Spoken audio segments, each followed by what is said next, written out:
بەناوی خوای بەخشندەی میهرەبان بینەرانی عزیزی بەرنامەی پەیامی ڕۆژ لە هەر کوێگەن جوانترین سڵاوی خوای گەورەتان لێبێ. خۆشحاڵم لە دووەم ڕۆژی جەژنی پیرۆزی قوربان لەگەڵ هاوکارم جەلال محەممەد بە دیداری ئەوەی عزیز و خۆشەویست شاد دەبینەوە و ئەڵلقەیەکی نوێی بەرنامەکەتان پێشکەشەکەم. ئومێدەکەم ڕۆژی ڕابردوو جەژنێکی پڕ لە کامەرانی و خۆشی و ئاسوودەیی و یەکتر قبولکردن و سەردانیکردنتان بەسەر بردبێ و ڕۆژانی داهاتوی جەژنیش هەر لە خۆشی و شادی و کامەرانی دابن. سڵاوی خوای پەروەردگارتان لێبێت بینەرانی عزیزی پەیام. جارێکی تر جەژنی پیرۆزەتان ئاڕاستاکەین بۆ هیوای کە هەموو ڕۆژێکتان جەژن و خۆشی و شادی بێت، بۆ هیوای کە خوای گەورە ئەم جەژن بکاتە بەرەکەت بەسەر هەموو لایەکدا. بینەرانی عزیز بڕگە و بابەتەکانی بەرنامەیان ڕۆمان وەک هەمیشە ڕازاوە دەبن، بە تایبەتی بڕگەیەکی هونەری تێدایە کە میوانداری هونەرمەندێکمان کردو بۆی کە بەرنامەکە ئێمە و جەژنی ئێوەشمان بۆ بڕازێنێتەوە. تەوەری یەکەممان قسەکردنە لەسەرەوەی کە ئەرکەکانمان لە کاتی قوربانیکردنا چۆنە بۆ پاراستنی ژینگە، واتە لەو کاتێک کە قوربانی دەکەین چی بکەین، ئەو واجبات وەرکانی چیەکە لەسەرمانە بۆی کە ژینگەکەمان بپارێزین. کاتە تەوەری یەکەمی بەرنامەکەمانە بێت بە میواندارێکی لەگەڵ میوانێکی تایبەتە. هەروەها تەوەری دوایین بەرنامەکەمان میوانداری هونەرمەند جەلال زیرەکمان کردووە کە بەرنامەکەمان بۆ دەڕازێنێتەوە کە دوو تەوەری سەرەکیمان هەیە، بەڵام چاوەڕێ پەیوەندیەکانی ئێوەی هاوڵاتیانی عزیز دەکەین. وەک دوێنێ ژاماژەمان پێکرد منچینەی پەیوەندیەکانی ئێوە و خەڵاتی ئێمە لەسەرەوەیە کە ئەگەر هەر هاوڵاتیەک ئەم جەژنەی کردی بێتە هۆکار بۆەوەی کە لەگەڵ بەرامبەرەکە ئەگەر ناکۆکیەکیان هەبوو بێت ئاشت ببنەوە، ئێمە لێرە ناویان دەنووسین دوجار لە تیر و پشکێکدا کەسێک هەڵدەبژێرین بۆی کە خەڵاتێکی تایبەتی کەناڵی ئاسمانی پەیامی پێ ببەخشین. واروەها ڕووماڵی پەیامێرەمان دەبێت لە شار و شارۆچەکانی هەرێمی کوردستانەوە. وەک هەمیشە بڕگەی یەکەمان دەچینە لای کەشوهەوای پێشبینی کراوی شار و شارۆچەکانی هەرێمی کوردستان. ئەگەرچی دوێنێ پلەکانی گەرما لە هەرێمی کوردستان زۆر لە سەرەوە بوون و ئەتوانم بڵێم تا حەدێک خەڵک بێزار بوو بەدەست بەرزی پلەی گەرمیەوە، بەڵام بە ئەمڕۆ بینەری بڕگەی کەشوهەوا بین.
بەڵێ خۆشەویستان، هاوشێوەی ڕۆژانی ڕابردوو ئاشناتانەکەین بەو مێژوە گرنگانەی کە لە 12 ساڵانی ڕابردوودا ڕوویانداوە بە ئێمەش ئەمڕۆ ئێوە ئاشنا بکەین بەو ڕووداوە گرنگانەی کە بۆ ئێمە گرنگن.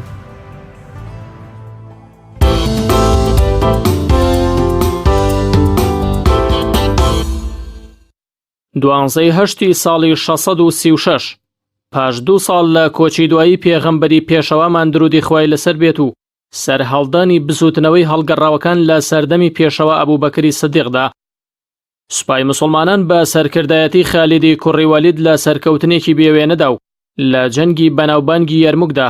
سەرکەوتن بەسەر سوپای زەبەلاح و پڕ لە مەترسی ڕۆمەکانی ئەو سەردەما کە هەمیشە مای هەڕەشە و ترس بوون بۆ سەر دەوڵەتی ئیسلام. بەو سەرکەوتنەش پێگە و ناوبانگی سوپای ئیسلام و دەوڵەتەکەی زیاتر بەنیوە دوورگەی عەرەب و شام و عێراقدا بڵاو بوویەوە و هەوڵی پەلکێشی کەسانی دیکەشی لەبار برد. جەنگی یەرموک بە سەرکردایەتی خالیدی کوڕی وەلید بووە دەروازە و سەرەتا بۆ ڕزگارکردنی هەموو دوورگە و شوێنەکانی وڵاتی شام و سەرنجام ئەو ڕزگارکاریەش بووە هۆی هەرەسپێهێنان و کۆتایی هاتن بە ئیمپراتۆرەتی لە مێژینەی بێزەنتیەکان. 12 ساڵی 1949 پەیماننامەی چۆنێتی مامەڵەکردن لەگەڵ دیلمۆر کرا لە شاری جنێفی سویسرا و لەو کۆبوونەوەیەدا شێوازی مامەڵی سەرباز و چەکدارکرا لەگەڵ خەڵکانی سڤیل و بێتاوانی نیشتەجێ بوو. ئەوەش لە میانی کۆتایی هاتن بە جەنگی جیهانی دووەم و دەرکەوتن و بینینی ئەو هەموو ستەمەی کە سوپای وڵاتان بەرامبەر بە خەڵکی بێتاوانی وڵاتی بەرامبەریان دەیان کرد، وەک چۆن ئەمریکا بەرامبەر بە هێرۆشیما و ناکازاکی و هیتلەر بەرامبەر بە جوولەکەکان کردی لە هۆڵۆکۆستدا. ئەمە لە کاتێکدا ئەو پەیماننامەیە تەنها قسە و نووسین بوو، نەچووە بواری جێبەجێکردنەوە، چونکە وڵاتانی زلهێز پاشتر بەرامبەر بە وڵاتانی بۆرما و ئەفغانستان و سووریا هەمان مامەڵی ناتەندروستیان بەرامبەر بە موسڵمانان دەکرد. ئەمە لە کاتێکدا 1400 ساڵ پێش ئێستا پێغەمبەری پێشەوامان درودی خوای لەسەر بێت ڕێنمایی و ئامۆژگاری داوە بە شوێن کەوتوانی و سەربازانی سوپاکەی کەوا بە هیچ جۆرێک ئازاری خەڵکی سڤیل و منداڵ و هەڵاتوی جەنگ و پیر و پەکەوتە و قەشە و ڕاهیبی سوپای بەرامبەر نەدەن. 12 ساڵی 1888 بۆ یەکەم جار خانمێک لە مێژووی ئەڵمانیادا بوو بە یەکەمین ژن لە لێخوڕینی ئۆتۆمبیلی جوڵا و بەهێزی بوخار. ناوبراو ناوی بیرتا بێنز و خێزانی کارڵ بێنزی داهێنەری ئۆتۆمبیلەکە بوو.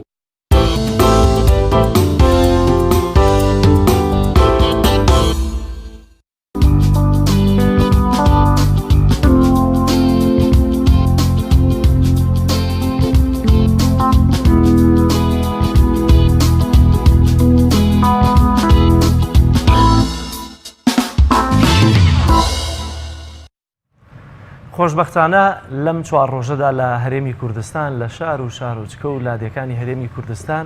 پرۆسەی قوربانیکردن پرۆسەیەکی گەرم و گوڕ و کە لەلایەن هاوڵاتیان و پێشوازیەکی باشی لێ دەکرێت. بەڵام ئەوەی کە بۆ ئێمە موسڵمان گرنگە ئەوەیە کە چۆن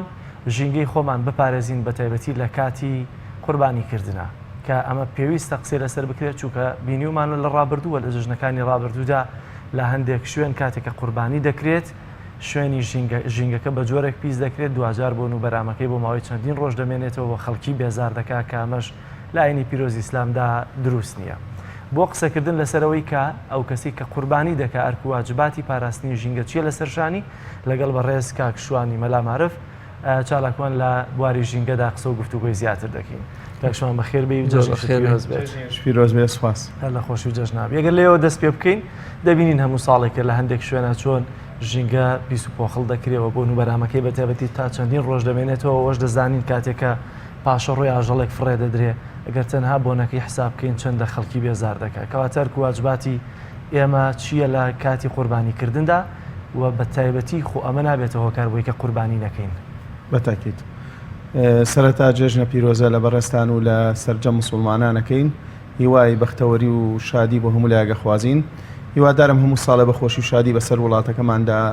بگوزارێ ئینشاءڵڵا. تەبەن بەنسبەت قوربانیەوە یەکێکە لە مەراسیمە پیرۆزەکان کە لایەنی ئیسلامدا ڕێگە پێدراوە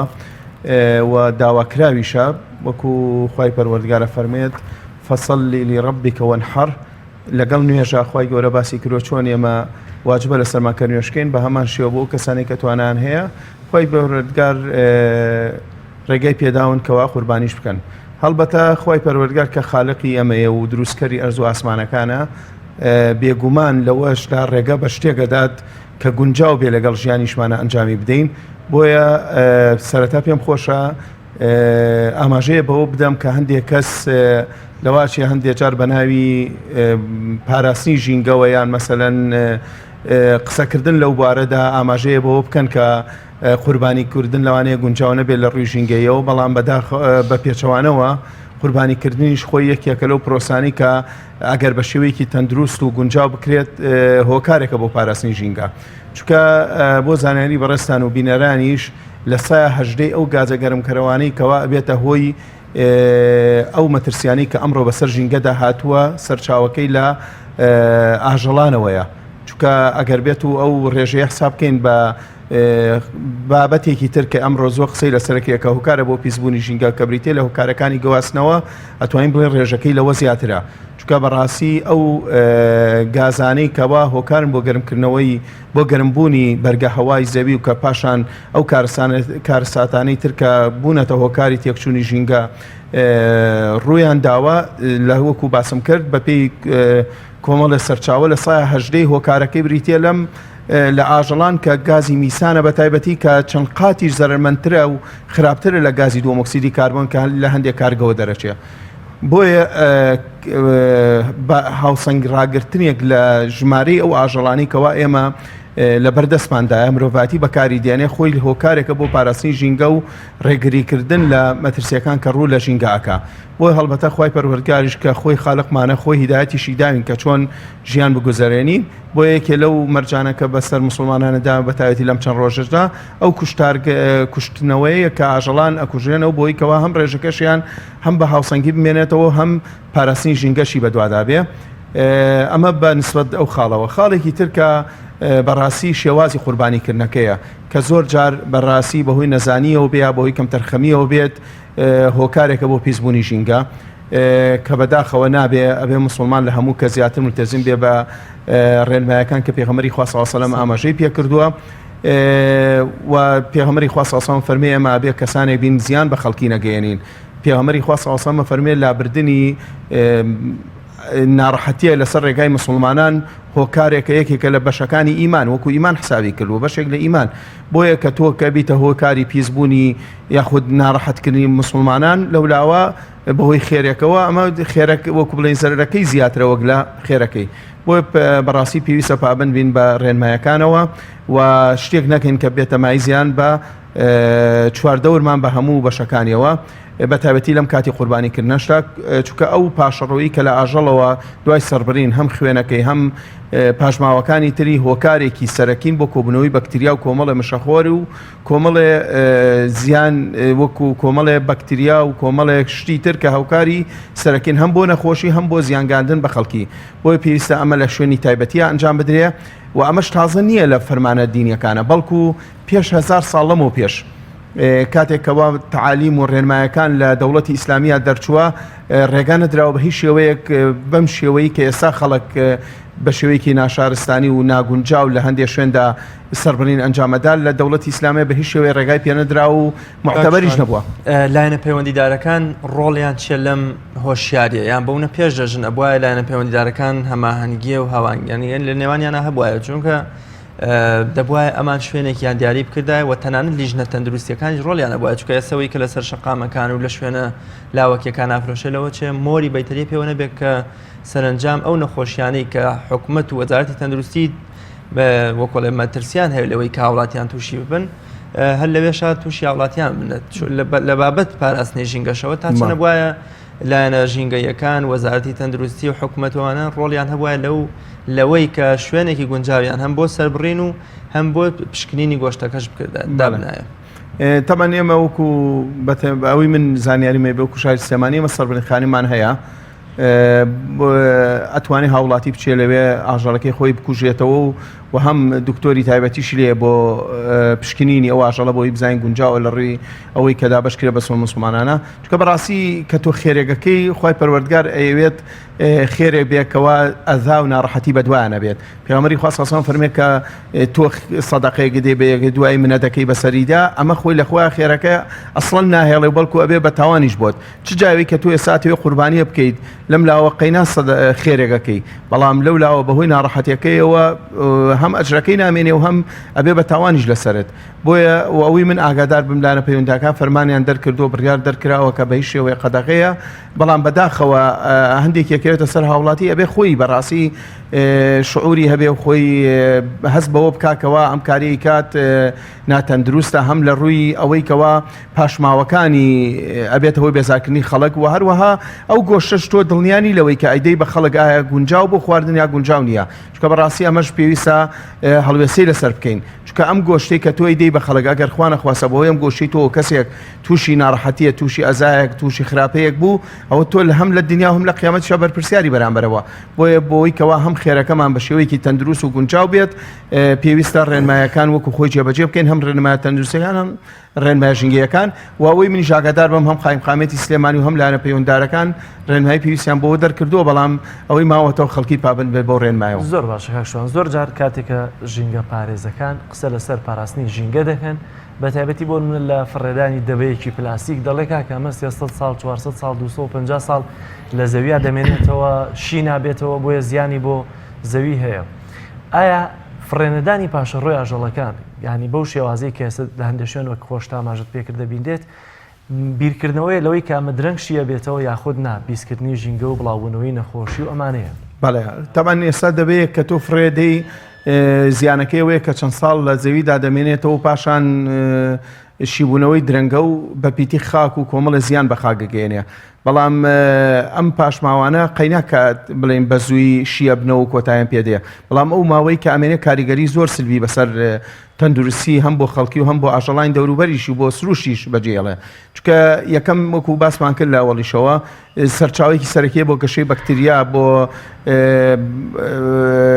زیندەوەرە زیان بەخشەکان ئەمە هەمووی گەشاکەن زۆر بە خێرایی و بڵاوی ژەبنەوە هۆکارێکە بۆ بڵاوبوونەوەی نەخۆشی زۆر بۆیە بەڕاستی مەترسێکی زۆر گەورە بۆ چواردەوری خۆی دروزەکە بۆیە بە هیچ شێوەیەک نابێت ڕێگا بدەین بە خۆمان وەکو تاکێکی مسلمان کە هەڵەسین فەرمانێکی خوا جێبەجێەکەین کەوا زیان بە خەڵکی بگەێنین ئەوەتانە تەمان ئەمە شتێکە زۆر لە زۆربەی فەرمانەکانی خوای پەروەردگارە ئاماژەی پێکراوە ئەوەتانە پێغەمبەری خوا صلی الله علیه و سلم فەرمێ ڕۆژانی هەینی کە تۆ ئەچی بۆ جێبەجێکردنی فەرزێک پێغەمبەری خوا ڕێگری لەوە کردووە صلی الله علیه و سلم کە هەنگاو بنی بەسەر خەڵکیە بۆی کە ئازار نەگەێنین بە خەڵکی یعنی تو هەنگاونانێگە بێتە هۆی ئەوەی کەوا پێغەمبەری خوا صلی الله علیه و سلم نەهی لێ کردبێ ئەی چ جای لەوەی تۆ بێی پاشماوەیە کە لە نزیک ماڵانێکە لە شوێنێکە فڕێ ئەدەی پاشان ئەم بۆنە یعنی بەڕاستی نازانم کەسێک کە بێوێ خێر بکە بینینی مرۆڤ و بۆنکردنیش یعنی پێغەمبەری خوا صلی الله علیه و سلم زۆر جارە فەرمێ ئەم بەردە ناڕێکانە لە ناشتنی ئیبراهیمی کوڕی چاوی زیندوەکان ئازارەدا تۆ کە شتێکی ئەگەر کۆکۆڵێ کاریگەریەکی تەندروستیش لەسەر جەستەی تۆ نەبێ هەر بینینی دیمەنەکە و ئەو بۆنە ناخۆشەگینا بۆنە مرۆڤ ئەتوانێ پاژماوەی ئەو گیاوشتەی کە ئاژەڵەکە خواردێتی بیکاتە ژێر زەویەوە لە بندارێکە بۆی سوودی پێ بگەێنێ وەتوانێت پاژماوەی گۆشتە نەخراوەکەش بیبا لە دەشتێکە بیداتەوە ئاژەڵە دڕندانی بەتەکیدی وەسایل زۆرە ئەنجا وەکو وتم بە تایبەتی ئێستا سەربەنیخانە ڕێگایەکەوەنە دوور نییە لەوانەیە بە تۆکە چەند سەد هەزارێک سەرڤەکەی بۆ سەربڕینی بۆ ئامادەکردنی قوربانیەک ئەتوانی بەڕاستی بەکرەیەکی ئەوەندەشی تێناچێ بینێتە سەربڕینخانەکە و مرۆڤ و زانیاریم هەبێ ینی لەوانەیە هەمووی ڕێژەیەک لە پارەی کەم بچێتە سەر ئاژەڵەکە کە بچی بە شێوەیەکی تەندروست هەم بۆ خۆشت ینی بەڕاستی زیانێکی تریش کە هەیە بە ئەو خوێن و پاشماوەیە کە ئاژەڵی بچوو بەلانی کەمەوە 3 لیتر خوێنی هەیە ئاژەڵی گەورە نزیکی 25 لیتر خوێنی هەیە ئەمە چێتە زێرابەوە کە بەتاتوانی لە ماڵیشەوە ئەنجامێدا ئەمەش زیانێکی خۆی هەیە چکە هەمە بێتە گیرانی ئەو زێرابە هەم دووەم لەویاشە کۆ بێتە ئەویشە بێ بە سەرچاوێک بۆ گەشەی بەکتریا و هەم زیان بۆ ماڵەکە خۆشیەگەێنێ بۆیە بەڕاستی داواکارم لە هاوڵاتیان تا بتوانن ئەم کارە لە شوێنی تایبەتی خۆی کە بریتە لە سەربڕینخانەکان و لە شوێنێکا کەوا تەندروست بێ و گونجاو بێ لەوێ ئەنجامی بدەن بۆیە هەم زیان بەخوان و هەم زیان بە دەوروبەریشان نەگەێنن جا پێم خۆشاگە ڕوخسەتە بێ یەک ئاماژە بەوە بکەم ئێمە لە ئەگەر سەیری کتێبی زانانی ئیسلامی بکەین لە سەدەکانی پێشەوە ئاماژەیەکشم پێکرد تۆزلەوە پێش بۆ نمونە لە 1000 ساڵ لەمەوە پێش کاتێکەوە زانان هاتوون ڕێخستنی ناوبازار بکەن ڕێخستنی پیشەکان بکەن ناو بازار هاتوون ڕێنمایی پێویستیان دەرکردو یان ئێمە شتێک نییە مەسەلەن مسلمان پابەند نەبوو بن پێیەوە بزانین ئێمە کاتێک کە ئەمە ئەبینین کەسێک بۆ نە غەیرەتدینە یەتە شارێکی مسلمانانەوە بە تایبەتیان تۆزێ هەستەکەم لە وڵاتی خۆمانە تۆزێ باشتریش بێ بەڵام هەندێک وڵاتی دواکەوتوتر ئەبینین زۆر بە شێوەیەکی زۆر ناشرینتر ئەم سەربڕینە ئەنجامەدەن کە کەسانێک بیبینێ لە وابزانانی حەزارەتی ئیسلامی هەمووی بەم شێوەیە هاتون قوربانیان کردووە و کاریان کردووە بەڵام بەداخەوە نەبووە بەڵکو هەل لە پێش ئەو پێشکەوتنی کە ئەمڕۆ ئەوروپا هەیەی و وڵاتە پێشکەوتەکانە هەیەی لە ئاینی پیرۆزی ئیسلامەوە یەکو بڵێ لە زانانی مسلمان ڕێنمایی تێبەتیان بۆ پاراستنی ئەتوانین لە چوارچەوەی ژینگەشە ئەمڕۆکەوی بکەینەوە داناوە بۆ هەموو پیشەکان بۆ نمونە لە پیشەی ئاسنگەریە لە پیشەی تەنانەت لە پیشەی نانەوەخانی ئەوانەی کە نان دروستەکەن ڕێنمایی وایان بۆ دەرکردەوە و قەناعەتم وایە ئێستاش زۆربەی نانەوەخانەکان لەوانەیە پابند نەبن پێوەی چونکە من لە کتێبێکە کە زۆر بەڕوونی ئەم بابەتانە شیەکاتەوە بۆ نوێ بە تایبەتی لە نانەوەخانەکانە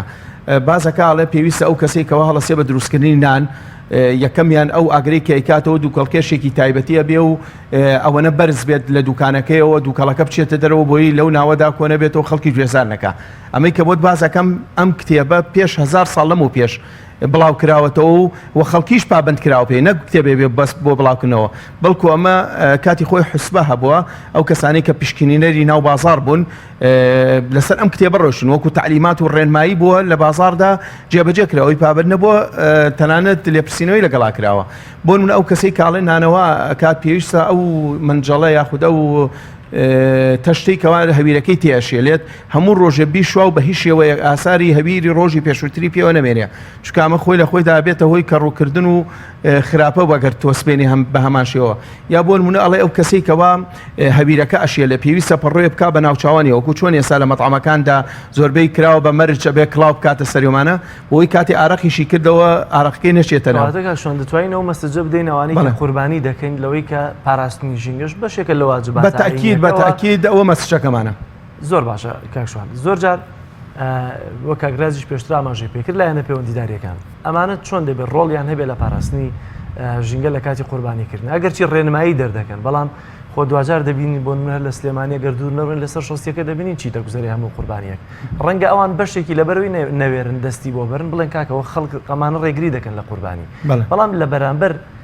دوو بەرپرسیارەتی هەم لیژنەکانی تایبەت بە قایم قامێت و هەم خەڵک دەبێت ئەرک و بەرپرسیارەتیان چی بێ بەرامبەر بە لیژنەکان بەتاکید بەڕاستی هەم بۆی کەوا وەکو باسمان کرد شتێ بکەین کە هەم تەندروست بێ و هەم مەقبول بێ لای خۆی پەروەردگار چونکە ئەو کاری کە ئەمانەوەیە تا کارێکی زۆر جوانە بێ خۆی پەروەردگار قبوڵی ناکە پێویستە ئەو ڕێنمانە وەکو خۆی جێبەجێکەین لایەنە پەیوەنددارەکانیش بەڕاستی پێویستە وەکو جەناب داماژوو پێک هەم لە ڕێی ڕاگەاندنەکانەوە هەم لە ڕێگەی بە تایبەتی مامۆستانی ئاینی زەڕورە ئەم مەسچە بگێنن بە هاوڵاتیان کە تۆ خێرێگەکەی نابێ بە دوایدا ناڕەحەتی تووشی خەڵکی بکەیت و ڕێنمایم بکەن کە بەم شێوە تەندروستە قوربانی بکەن و بەڕێی من لێژنەکانیش ئەتوانرێت سوود لە کەسانێک ببینن کەوا لە لای خەڵک وەکو بڵێن مەسچەکە بە هەڵەتیان نەگەێنێ ئەتوان مامۆسانی ئاینی ئەگەر ئەزێت بکێشن لەگەڵ یانە بە ئەمە پێشنیارێکی منە مەسەن ئەتوان لیژنەکان بۆ ئەو شوێنانە چەند مامۆسایەکی ینی خەنعاتم وە لەوانەیە ئەوان ژامادیانە بێ بچن ئامۆژگاری خەڵک بکەن لەو شوێنەدا بۆی کە ئەوان جواتێ نەگەن کە کارێکی یاخودنیەتێکی خراپەیە لە میشەیە بەڵام کاراسانیش بۆ خەڵک بکەن ئەتوان حکوومەت مەسەلەن کاراسانی لەسەر بنیخانەکاندا وان لێ بکەن مەسەلەن پارە کەمتر لە خەڵک وەرگیریە مەسەلەن شتێک هەویەکی گەورە لەو شوێنەیە دابنێن کە سەربڕین ئەنجام بە زووی مەگەر بگوازێتەوە بەڕێی من هەر ڕێگانە درێ بگوازێت لەو شوێنە بکرێت چونکە لەو شوێنە هەم خۆڵەکە مەترسیدارێک تۆ مەسەلەن شوێنەکە کۆنکرێت نییە شوێنەکە پاک نییە اینجا وا تۆ پاشەڕۆکەی لا بە خوێنەکە چیلیەکەی ئەو هەموو خوێنە لەسەر و خاکە ئەبێتە شوێنێکی زۆر بۆ گەشەکردنی بەکتریا بۆی ئەگەر بکرێ هەڕێنە دەرێت لەو شوێناندا بەڵکو ئەو شوێنانی ترکە تەربەت کراوە بۆ ویشە خەڵکان بدرێ لەوێ بکرێ و کار ئاسانیش بۆ خەڵک بکرێ ئەوە باشە ڕێنماییشتان چییە بۆ وانی کە ڕەنگە ئاژەڵێکی نەخۆش یاخۆ ئەمانە لەگەڵ ئاژەڵەکانی ترا تێکەڵ بکرێت چونکە خۆ لەم ڕۆژانەیە هێندە قوربانی زۆرە لەخوا بەزیاوەی کە ڕەنگە لیژنەکان یا ئەو شوێنانی کە بە فیلتەرە پێویستە پیانە تێپەڕێ لەسەر تەندروستی ئاژەڵەکان وەکو خۆی نەبێت بەڵام 2000 ئەرک و بەرپرسیارەتی قوربانی کرد لە هەڵبژاردننی ئاژەڵێکی تەندروست جوانە تەبەنێمە خی پەروەردگار لە قورئانی پیرۆزا قسەی قابیل و هابیلی بۆ باس کردوین کە چۆن قوربانی خی گەورە وەرەگرێ ئەو قوربانی وەرەگرێت کە باشترین و چاکترینە خی گەورە نەخوێنەکەیوێت و نەگۆشتەکەیوێ بەڵکو ئەو نیەتەیەوێت کە لە دڵی مرۆڤەکاندایە تۆش ئەگەرێتەوێ کارێکی باشکەی پێویستە باشترینی بکەیت و هەسمە کە بە زۆر پێدەکرێت و پێویستی ژناکە ئەو کەسانی کە بە زۆر هەڵسن بەو ئیشە پێویستە لە ناخی خوانە قەنەعەتیان بەم ئیشا بێ و کەسێکیش قەنەعەتی هەبێ ئێستا بۆ نمونە تۆ قەنەعەت هەیە جلێک بۆ خۆ دەکڕی هەوڵە دەی بچی باشترین و چاکترینی بکڕی بۆی کەوا جوانترین دەرکەوی ئەمەش حسابکە شتێکە بۆ تایبەت بۆ خۆت ئەکڕی چونکە ئەمە هەڵگریەکە و خی پەروەردگارە فەرمێم چاکە و سەدەقانە خی گەورە لە قیامەتدا هەمووی بۆ کۆکاتەوە و بۆ هەڵەگرێتەوە تۆ گەشتێکی خراپەکەی بەخوا خی گەورەش لە وەرناگرێ بۆیە ئەگەر ئەتەوێ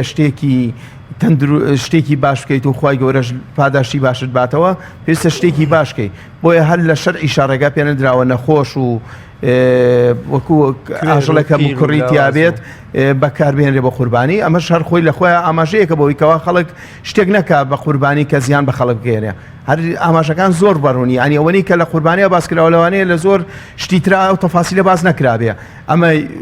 مەسەلەن گوێی وانە بێ و چای وامدانی وابێ و یعنی ئەوە نەورد کراوەتەوە بۆی خەڵک باشترین و چاکترین بدا بە هاوڵاتیان زۆر باشە کاکشمان پرسیاری کەوتۆمان نەماواگەر خۆت نەسیحەتێک یا ڕێنمایەکی تایبەتت هەیە بۆ خەڵکانی کە قوربانی دەکەن واللهی بەعام بۆ هەموو هاوڵاتیان بابزانن ئێمە بەرەو ڕۆژگارێکی زۆر مەترسیدارە ڕۆین لەسەر تێکچوونی ژینگە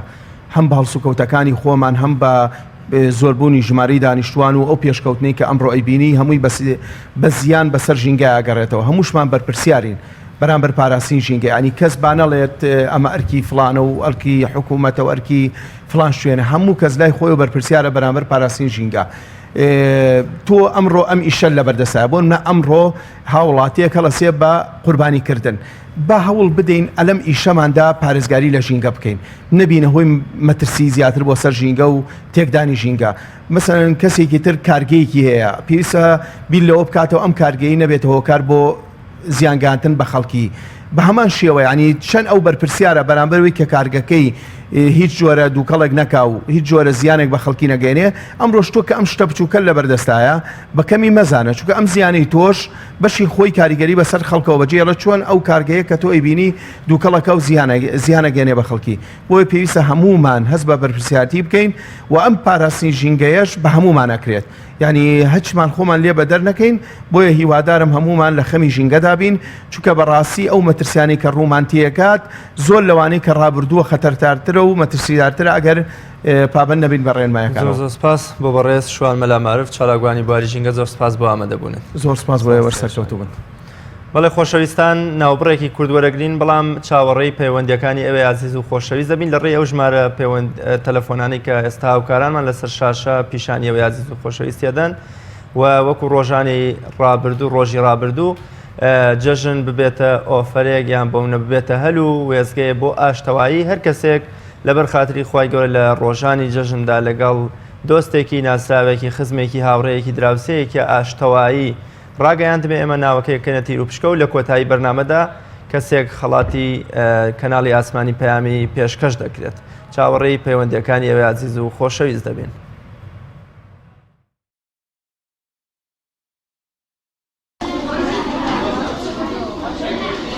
ساڵانە و لەگەڵ دەستپێکردنی پشووی هاویندا بینا و بارەگاکانی ئەنجومەنەکانی سەر بە مەڵبەندی حوتی چەمچەماڵی کۆمەڵی ئیسلامی دەبنە شوێنی پێگەیاندن و بەڕێوەچوونی چەندین خولی جۆرا و جۆر بۆ سەرجەماست و تەمەنەکان لە سنوورەکەدا لەو میانێشدا قوتابخانەی نور بۆ پەروەردە و پێگەیاندن لە ناحیەی تەکێ ماوەی 5 ساڵە چەندین خولی جۆرا و جۆر بۆ سەرجەماست و تەمەنەکان دەکاتەوە فێرخوازانی قوتابخانەکە شوێ ڕایەوەی سوپاس و دەستخۆشییان بۆ مامۆستایانی خولەکە هەیە دەشڵێن سوودێکی زۆریان لەوانەکانی خولەکەیان بینیوە من ماوەی 2 ساڵ دێم بۆ ئێرە هیوادارم هەموو ساڵە ئەم خولە بەردەوام ئەم قورئان خوێندنە بەردەوام بێت و ئەم قوتابخانەیە کە بەناوی نورەوەیە هیوادارم هەرچی قوتابی هەیە لەم قوتابخانەیە سوود بینێت و دەستخۆشیمە لە مامۆستاکان و دەستخۆشیمە لە مامۆستا ئازاد بۆ کردنەوەی ئەم قورئان خوێندنە جوان و پیرۆزەی کە خۆی گەورە و قورئانی ناوردێتە خوارەوە سوودێکی زۆرم لەوانەکان دینی و زۆر سپاس مامۆستاکان دەکەم کە هەتا ئێستا هەوڵیان لەگەڵمانەداوە تا بگەین بە ئێرە وانەی زۆرمانیان فێر کردووە و زۆر سوودمانیان پێگەیاندووە و سوودی زۆرشمانیان پێگەیاندووە کە توانیمانە زۆر ئاەت لەبەرکەین من ماوەت نزیکەی 5 ساڵە من لێرانم بەڕاستی سوودێکی زۆرم لێبینەوە هەم لە ڕووی قورئان هەم لە ڕووی دەرسی پەروەردیەوە چونکە لێرە بێجگە کە لە سەروی 100 خوێندکار لێرە ئەخوێنن بێجگە لەوانەی قورئان وانەی پەروەردەیشمان هەیە کە فێری ئادابەکانی دەستنوێژ و هەروەها ئادابەکانی نوێژ و چەندین ئادابی ترانەکە دەکەین لێرە ئەوە هەروە ئێمە خۆشحاڵین چونکی ئەم خولە هاوینانە زۆر پێویست و زۆر گرنگن لێرە مامۆستای زۆر باشی لێیە. بەڕێوبەری قوتابخانەی نوریش ئاماژە بەوە دەکات تاکو ئێستا قوتابخانەکەیان لە وەرزی هاویندا بەڕووی فێرخوازاندا کراوە بووە، بەڵام هەوڵ دەدەن لەم ساڵدا و لەگەڵکردنەوەی دەرگای ناوەندەکانی خوێندندا درێژە بەوانەکانیان بدەن بە جۆرێک کاریگەری لەسەر دەوامی خوێندنی فێرخوازان نەبێت. ئێمە وەکو قوتابخانەی ڕێگای نور بۆ پەروەردە و پێگەیاندن نزیکەی 100 قوتابی سەرومان هەیە. لە قوتابخانەکەماندا قورئان ئەخوێندرێت و هەروەها حەدیث ئەخوێندرێت و ئەحمەدی ئەخوێندرێت. لە قوتابخانەکەماندا و هەروەها پێشبڕکێ ئەکرێت بۆی کە خوێندکاران زیاتر هەوڵ بدەن پەرە بە تواناکانی خۆیان بدەن. ئامانجی ئێمە پێگەیاندنی ئەم خوێندکارانەیە و لەگەڵ ئەوەشدا لە ئێستا لە تەمومژێکی ئێستا کە خوێندکار مناڵەکان لە کچان و کوڕان گوێرۆدەی دەستی تۆڕە کۆمەڵایەتیەکان بوونە، بێکاری بوونە لە ماڵەوە، بێئیشی بوونە و ئەتوانم بڵێم کاتەکانیان زۆر بە فیڕۆ ئەچێ. بە پێویستمانزانی وها قوتابخانە و چەندین قوتابخانە و ناوەندی تر لەم ئەنجومەنەیە لە تەکێ بکەینەوە بۆی کەوا بتوانین توانا و هێزی ئەم خوێندکارانە بە فیڕۆ نەچێ. لا ئێستادا جگە لە قوتابخانەی نور چەندین خولی جۆرا و جۆری دیکە لە سنووری ئەنجومەنەکانی سەر بە مەڵبەندی حوتی چەمچەماڵی کۆمەڵی ئیسلامیەوە بەڕێوە دەچن کە بەشێک لە خولەکان لەلایەن ڕێکخراوی قوتابیانەوە سەرپەرشتی دەکرێن و بەشێکی دیکەشیان لەلایەن دەستگای نوری حیکمە و ئەنجومەنەکانەوە بەڕێوە دەبرێن. ساڵانە و لەگەڵ هاتنی وەرزی هاویندا لەسەر جەمبنکە و بارەگاکانی کۆمەڵی ئیسلامی لە شار و شارۆچکەکانی هەرێمی کوردستان چەندین خول و قوتابخانەی هاوشەوێ ئەم خول و قوتابخانانە بەڕێوە دەچن. بەرهەمی ئەو خول و قوتابخانانەش نەوەیەکی تەندروست و دوور لە بیری توندڕەوی بووە. جەلال جەمالی تایبەت بە بەرنامەی پەیامی ڕۆژ ناحیەی تەکیەی سەربەقەزای چەمچەماڵ.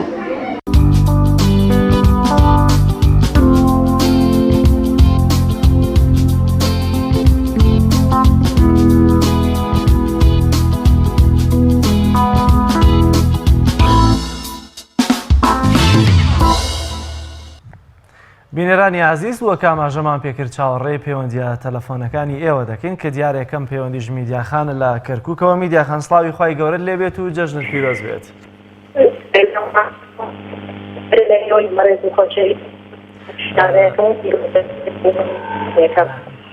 هەر لە جەژن و خۆشیاوی میدیاخان ئەگەر تۆزێ شوێنەکەت بگۆڕی چووکە شەبەکەت باش نییە و دەنگت بە جوانی ناگاتە لای ئێمە.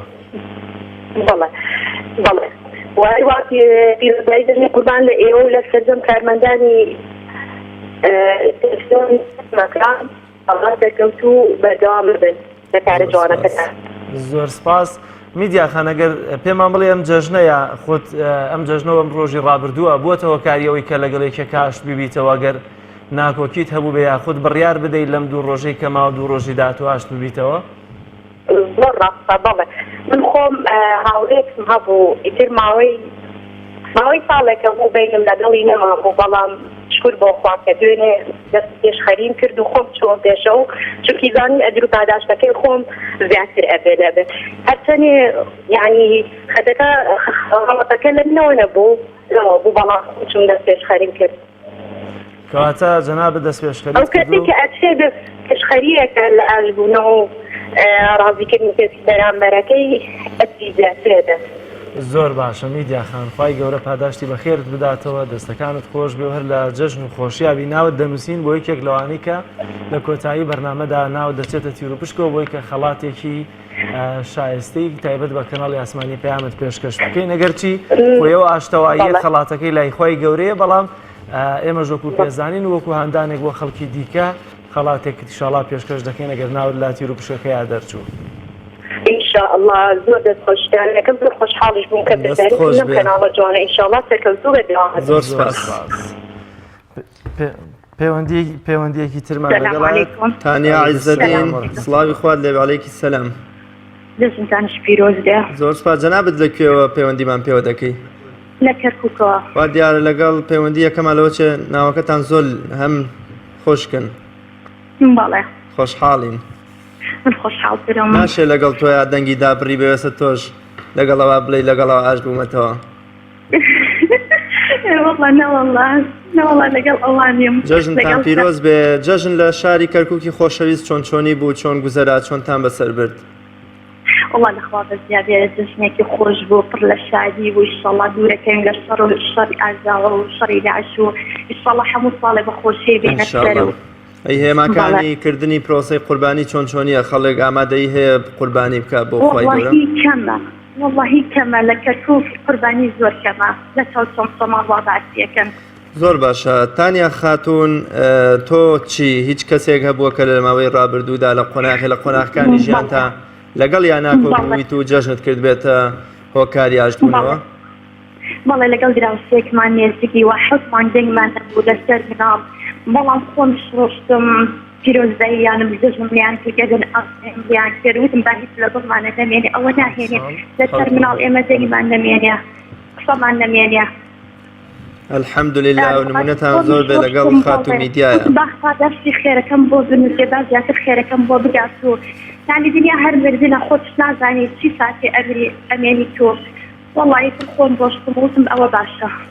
زۆر باشە، خوای گەورە زای خێرت باتەوە. تانیاخان لەبەرەوەی کا پەیوەندی ترمان لەگەڵایە زۆر ناتوانین ئێوەی ئازیز و خۆشەویست بە گشتی لەسەر هێڵ بمێنەوە و قسەی دڵی خۆتان بە تایبەتی لەسەر جەژن بکەن. سپاس بۆ پەیوەندیەکەت وەر لە جەژن و خۆشییا بیت. پەیوەندیەکی ترمان لەگەڵە لە سلێمانیەوە کە ئەویش بەیار عومەرە. باشی بەیار عومەر لە سلێمانی. زۆر سپاس کاک بەیار. دەزانم لە جەژنانی ڕابردوودایەکی لەوانەی کە بەرنامەکەمان بە پەیوەندیەکانت زیاتر دەڕازێنیتەوە. هەر لە جەژن خۆشیە. کاک بەیار، جەژن لای تۆ چۆن بوو؟ وەڵای جەژن ئێمە زۆر خۆشی کرد، سەردانی دراوسێمان کرد و ماڵە خزم و ماڵە خوشک و ماڵە براو. خوا لە یەکتان نەکاوە میشە لە جەژن و خۆشی. سەردانی هیچ ماڵێکت کرد بە سەردانی هیچ ماڵێکت کردووە کە لەگەڵیان ناکۆک ببیت و ئاش ببیتەوە لەگەڵیان؟ وەڵای برادرێکم هەبوو ناوی پێشۆ لە یاریە شەڕما بوو پێش جەژن، ئاوا 2 هەفتە پێش جەژن. بەڵێ ئاش بوویتەوە لەگەڵ یا سوپاس بۆ خوا. بەڵێ سپاس بۆ خۆ ئاش بووینەوە. الحەمدولله بە زیاد بێ. دەم جەژنێ ئاش بووینەوە. کاک بەیار، کاتێک کە دەستی ئاشتەوایی ڕادەکێشی بۆ کەسێک کە پێشتر لەگەڵ یا دابڕاوی، چه هەستێکی هەیە؟ هیچ مانایەک دەگەێنێ لەوەی کە تۆ هەست بەکەمی بکەیت؟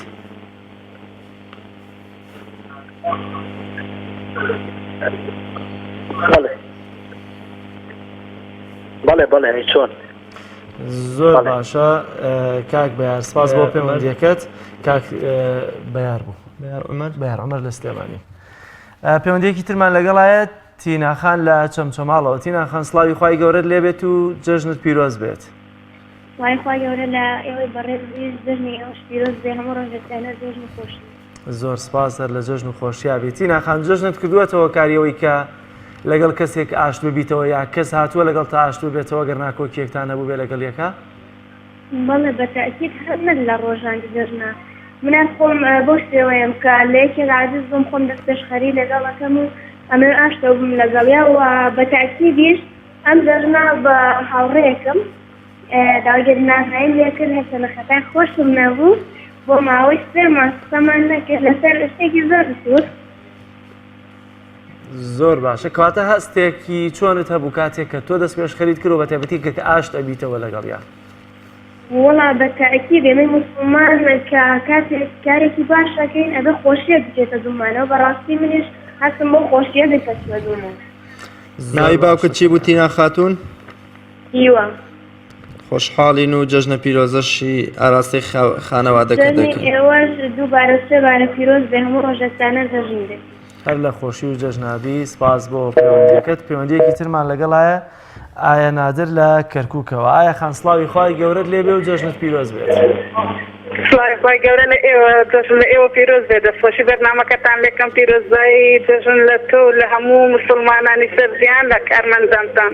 زۆر سپاس بە ناوی هەمویانەوە جەژنی تۆش پیرۆز بێت. ئایا خانە لە جەژن و خۆشیابی ئینشاءڵڵا. ئایا خان سپاس ئێوە جەژنتان کردوێتەوە کاری ئاشتەوایی لەگەڵ کەسێک ئەگەر لە یەکدا بڕابن بۆ ماوەیەک؟ بەڵێ وەڵی پێگومان عنی ئەو کەسانی لەگەڵ تا ئێستا قسەم نەکرد بێتن هەر قسەم کردوتەوە لەگەڵیانەوە زیرانی خۆشم هەبووە بەڵێ قسەیان نەبوو بە یەکەو لە دوێنێکەوە پیانم ئەڵێم لەبەر خاتر دەژن دەست بەداخە ئەو کەسانە حاڵی نابن لە معنای گرتن ئازای لە معنای دەژن بەداخە عنی چەندی هەوڵم داوە هیچیان دەهێڵەڵێکیان قسە ناکردانەوە بەلای منەوە شتێکی زۆر ناخۆشای خۆی گەوراکە بەو گەورەی خۆی لێمانە بووری ئەگەر ئێمە مرۆڤێکی لە یەکتری نەبووری زۆر باشە ئاخان تۆ هەوڵدا بۆی کە ئاشتەوایی دروست پێ لە نێوان چەند کەسێکە یاخود خۆت لەگەڵیانەدا ڕۆژی عەرەفەوتم ئێمە بۆچی بەیانی بە ڕۆژۆبی بۆ کردن ئازای ئەی بە قوربان جەژنە بین جەژنەی چی ئێوتم ئەخقەی ناکە تۆ بە ڕۆژۆبی ئەگەر تۆ سیلەی ڕەحم جەبەجە نەکەیت و لەگەڵ جیرانەکەت ئاشتەوە نەبی ئەوە من یعنی دین یعنی یەکەم پرسیارش لێمانەکەن جیرانە ئێوە گەلەگەڵ یەکتری قسە نەکە ئەوە هەر چومە پیانم وتە بە هەر لایەکانم ئەلێم لەبەر خاتر جەژنەوەکە نا هەر ئەوها باشە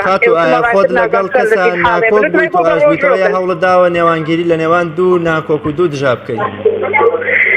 بەڵێ بەس بەداخەوە نازانم خەڵکە چۆن لە دین حاڵی ئەبێت چۆن یعنی سەیرەکەیمانە بووری ئێمە بەندەیەکی لە یەکتری نەبوورین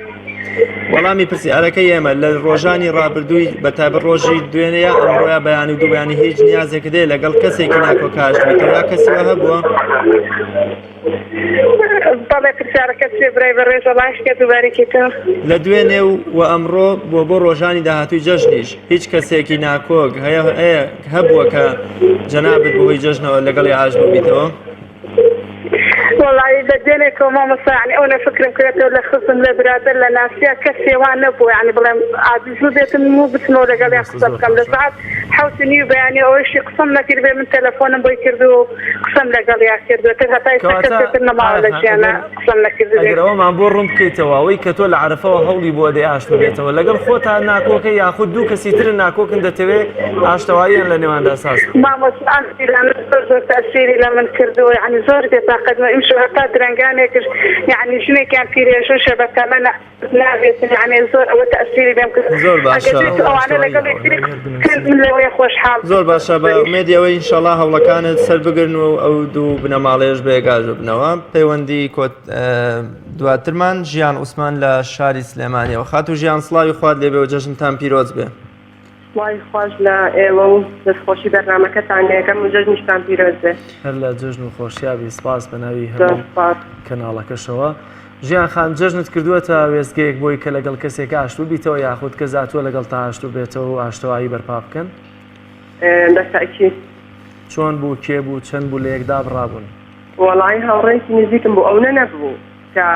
بڵێن زۆر شتێکی وانە بوو لە بینمانە بەشترم جەژنە تەلەفۆنم بۆ کرد و گەرنازایی خۆی نەکرد کاتە ئاشت بوونەوە بەڵێ زۆر باشە چه هەستێک تەیە کاتێ لەگەڵێکێکە ئاشتە بیتەوە کە بۆ ماوەیەک لەگەڵ یادا بڕاویت وەڵا هەستێکی خۆشە بێگومان قسە چی هەیە بۆ خەڵکی تر کە تا ئێستا ئاشتەواییان ساز نەکردووە وەڵا هیوادارمان جەژنە بێتە مای خێر بۆیان و ئاشت بنەوە لەگەڵ یەکە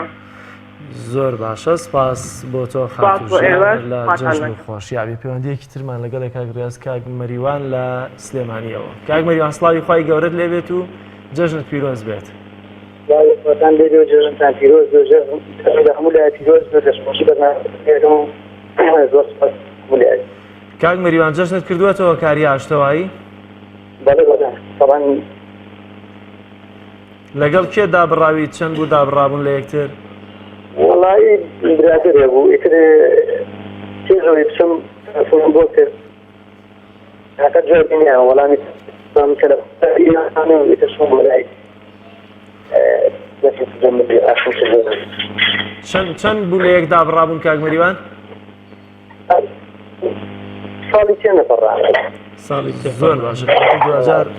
لە دوای ساڵێکیش ئاشتبوونەوە زۆر باشە هەمیشە لە خۆشی و جەژنابن دوایی پەیوەندیوە دەگرین کاک ڕێبین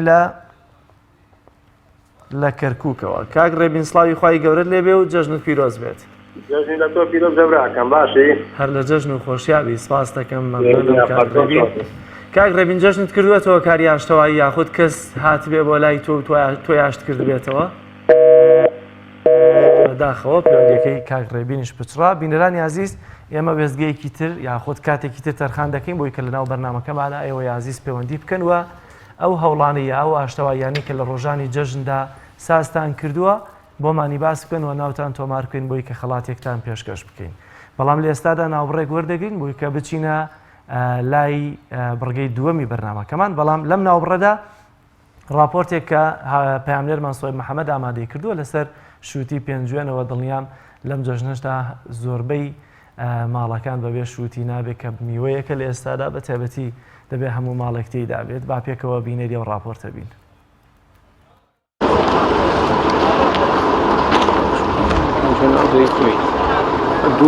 پێنجوێن بەوەی خاکی بەپیت و کەشوهەواکەیەوە شوێنێکی گونجاوە بۆ کشتتوکاڵکردن. خەڵکی ئەم سنوورە زیاتر بە کشتتوکاڵکردنەوە سەرقاڵن. ئێستا کاتی پێگەشتنی شووتیە. ئەو بەرهەمەی جووتیاران ماندووبوونی زۆریان لەگەڵ کێشاوە. جیا لە ماندووبوون گلەی لە کەمی نرخی بەرهەمەکانیان دەکەن کە ئەمەش لە ڕووی مادیەوە نەقازانج بەڵکو دەبێت هۆی زیان بۆیان. شووتی ئێرەش ئەڕوا بۆ کەلار بۆ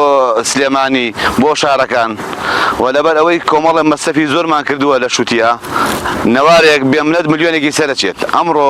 هەچۆن دەری بێنی دەری نەهێنێتەوە لۆدیە بارەکەی لێرە دەتەن یانزە تەنیتیەکە لە کەلار خۆی بکوژێت ملیۆنێکەکە لێوێ ئەوەی کە کردوێتی هەمی زەرەری تیاکردو لە ساعشای زەرەری تیاکردوە.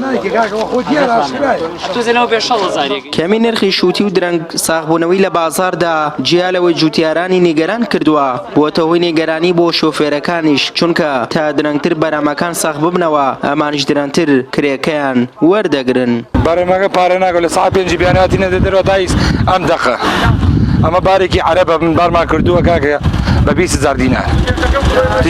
ئەوە چەندێک پارەکە کاکە فەلاح گشتی بێتاقەتە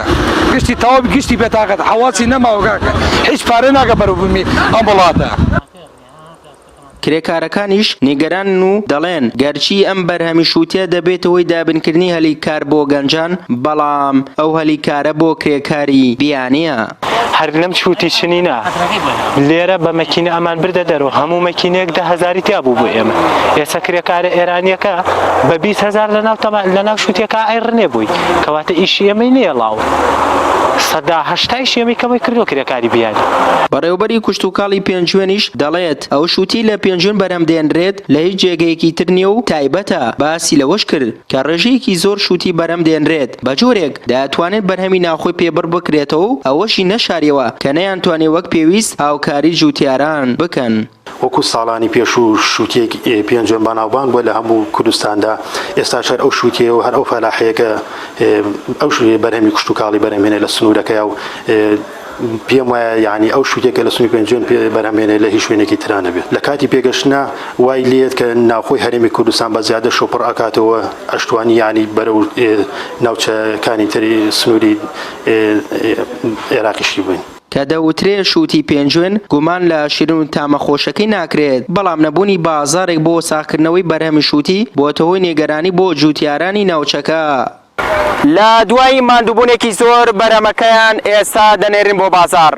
بەڵام جووتیاران هەمیشە گلەی لەوە دەکەن کە بەرهەمەکانیان پارە ناکات. سۆی محەممەد تایبەت بە بەرنامەی پەیامی ڕۆژ خەزای پێنجوێن.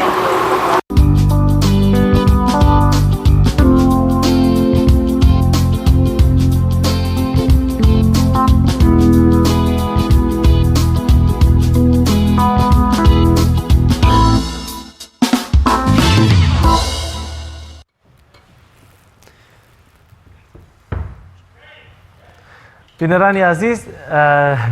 دەچینە لای ناوبڕێکی کورد بۆی کە بچینە لای تەوەری دومی بەرنامەکەمان بۆی کە هونەرمەندە بە ڕێزانەی کە لێرە میوانن ئامادەکاریان بۆ بکەین بۆی ناوبڕێکی کورد وەردەگرین و دێنەوە لاتان. تۆپ ئارت تاکە بریکاری تۆڕی میدیایی کۆمەڵ بۆ دروستکردن و بڵاوکردنەوەی ڕیکلام. تۆپ ئارت. کارگەی ئاسمان کارگەی ئاسمان بۆ بەرهەمهێنانی نایلۆن و سفرەی سەفەری لە کوردستان. سفرەی ئاسمان لە خەمی تەندروستی هەمواندایە. سفرەی ئاسمان دوورە لە بەکارهێنانی هەموو ماوادێکی زیانبەخش وەک ریسایکلین. بەکارهێنان لە ئێوە دڵنیایی لە ئێمە لە باشترین و خاوێنترین بەرهەمە خۆماڵیەکانە. سفرەی ئاسمان ڕازگۆیی لە پێوانەدا خاوێنی لە پێکهاتەدا. سفرەی ئاسمان. بۆ دەستخستنی سفرەی ئاسمان پەیوەندی بەم ژمارەیەوە بکەن 1970 840 2000. چاڤیلان ئەگەر کەسێکیت لە ژیاندا حەزت لە مجازەفە و بینینی دیمەنی سەرنجڕاکێشە و هەروەها حەز بە بینینی کەسایەتیەکانەکەیت و باشترە سەردانی ماڵی ترسناک و مۆزەخانەی مۆم بکەیت لە چاڤیلاند. چاڤیلاند گەورەترین پرۆژەی گەشتیاری لە هەموو عێراق. سەنایز هەمیشە بە تامێکی تازەی میوەکان لە هەناوی سروشتەوە پێشکەش بە ئازیزان تی بکە.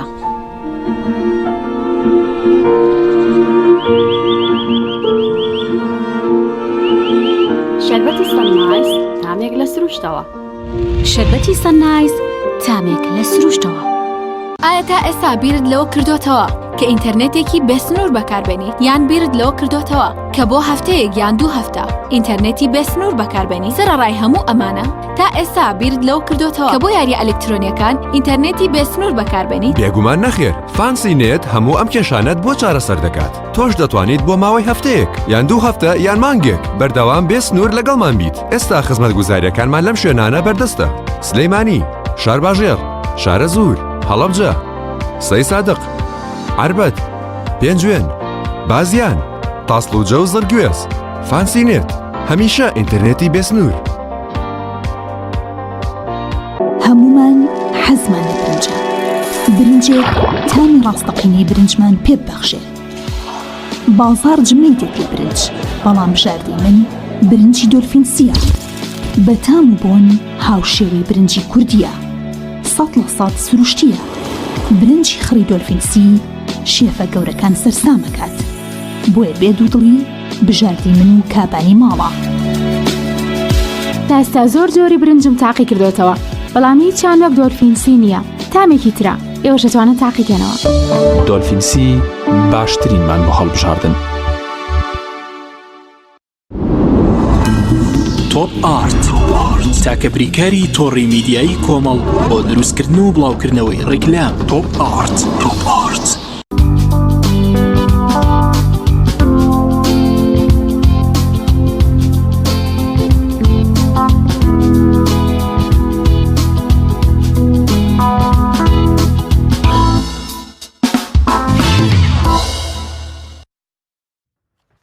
خۆشەویستان دووبارە سڵاو لە ڕێ ئەو پەیوەندیە تەلەفۆنیانەی لە سەر شاشەی کەناڵی ئاسمانی پێیان دەرەکەون دەتوانن پەیوەندیمان پێوە بکەن و وەکو ڕۆژانی ڕابردوو و دوێنێ و ئەمڕۆژ بزانین چەند کەس جەژنی کردوتە هۆکاری ئەوەی کە لە پێناو خوای گەورە ئاشتەوایی لەگەڵ خزم و ناسرا و دۆستەکانیان ئەنجام بدا. ئێوەی عزیز و خۆشەویستیش هەر کەسێک جەژنی خۆست بێتەوە کردوێتە هۆکار و دەرفەتێ بۆ ئاشتەوایی، ئێمە لە کەناڵی ئاسمانی پەیام خەڵاتی شایستەی پێشکەش دەکەین و لە کۆتایی بەرنامەکەدا تیر و پشک بۆ ئەو ناوانە دەکەین کە ئاشتەواییان کردووە لە جەژنی پیرۆزی قورباندا. بزانم پەخشان حامید لە سلێمانی خات و پەخشان سڵاوی خوات لێبێ، جەژنتان پیرۆز بێ. سڵاوی خوا لە ئێوەش بێ، جەژن هەموو لایەک پیرۆز بێ. هەمیشە هەر لە جەژن و هەر لە خۆشییان. زۆر سپاس. ئێمە ژەروەها تەمەنای خۆشبەختی و ئاسوودەی بۆ ئێوە خوازین. جەژن چۆن بوو لە سلێمانی، چۆن تان گوزەران؟ خوایە زۆر گەرم نەبوو. جەژنەکە گەرم و گوڕ نەبوو؟ لای ئێمەوە بەس من دەوری مانگە 2 مانگە دەچوومەتە ئەو شوێنە گەرم نەبوو نەبەخوا. لەوە چێ بەرزی پلەی گەرماش ڕۆڵی هەبوو بێ. خات و پەخشان زۆر گەرمە لای ئێمەوە. ڕاستە فەرمووی. تا چەند جەژنت کردوتەوە کاریەوەی لەگەڵ ناسراوێک تا دراوسێک تا خزمێک تا ئاشتەوایی وەکۆڵێ ڕابگەێنیت و ئاشت ببیتەوە؟ خوا لەگەڵ کەس عاجزیم نەبوو، خوا ئاگای لێ قەت دەیاخوا ئیشەڵا هەروە بمێنیتەوە و هەتا ڕۆژی مردن لەگەڵ کەسا زویر و ناکۆک نەبی ئینشاڵڵا. زۆر سپاسمان مێنم. جەژنە پیرۆزە ڕاستەی خانەوادەکەش دەکەین. زۆر سپاس بۆ بەڕێستان. ئێمە جەژن ئێوە پیرۆز بێ. خوارد لەگەڵ. زۆر سپاس. خات و ئامینە لە سلێمانیەوە جەژنتان پیرۆز بێ.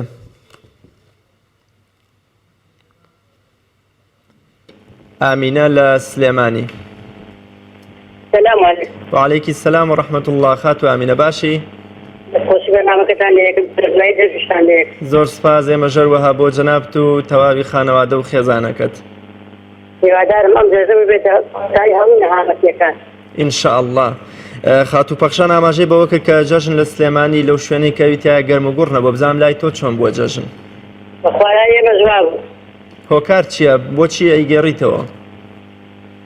وڵی یەکەم گەرم زۆر گەرم بوو. بەڵام خەڵکەکە بەعام ساد و سەدی تێکەوتووە. بە ئومێدیەوە ئینشەڵا هەرکەس لە ئاستی خۆیەوە بتوانێت گەرم و گوڕیە بەم شەعایر و دروشمەی ئیسلام بدا و هەوڵ بدەین جەژنەکانی ئیسلام بکەینە هۆکاری یەکتر قبولکردن و سەردانی و بەجێنانی سیلەی ڕوحم و بەزەی ئینشاءالله.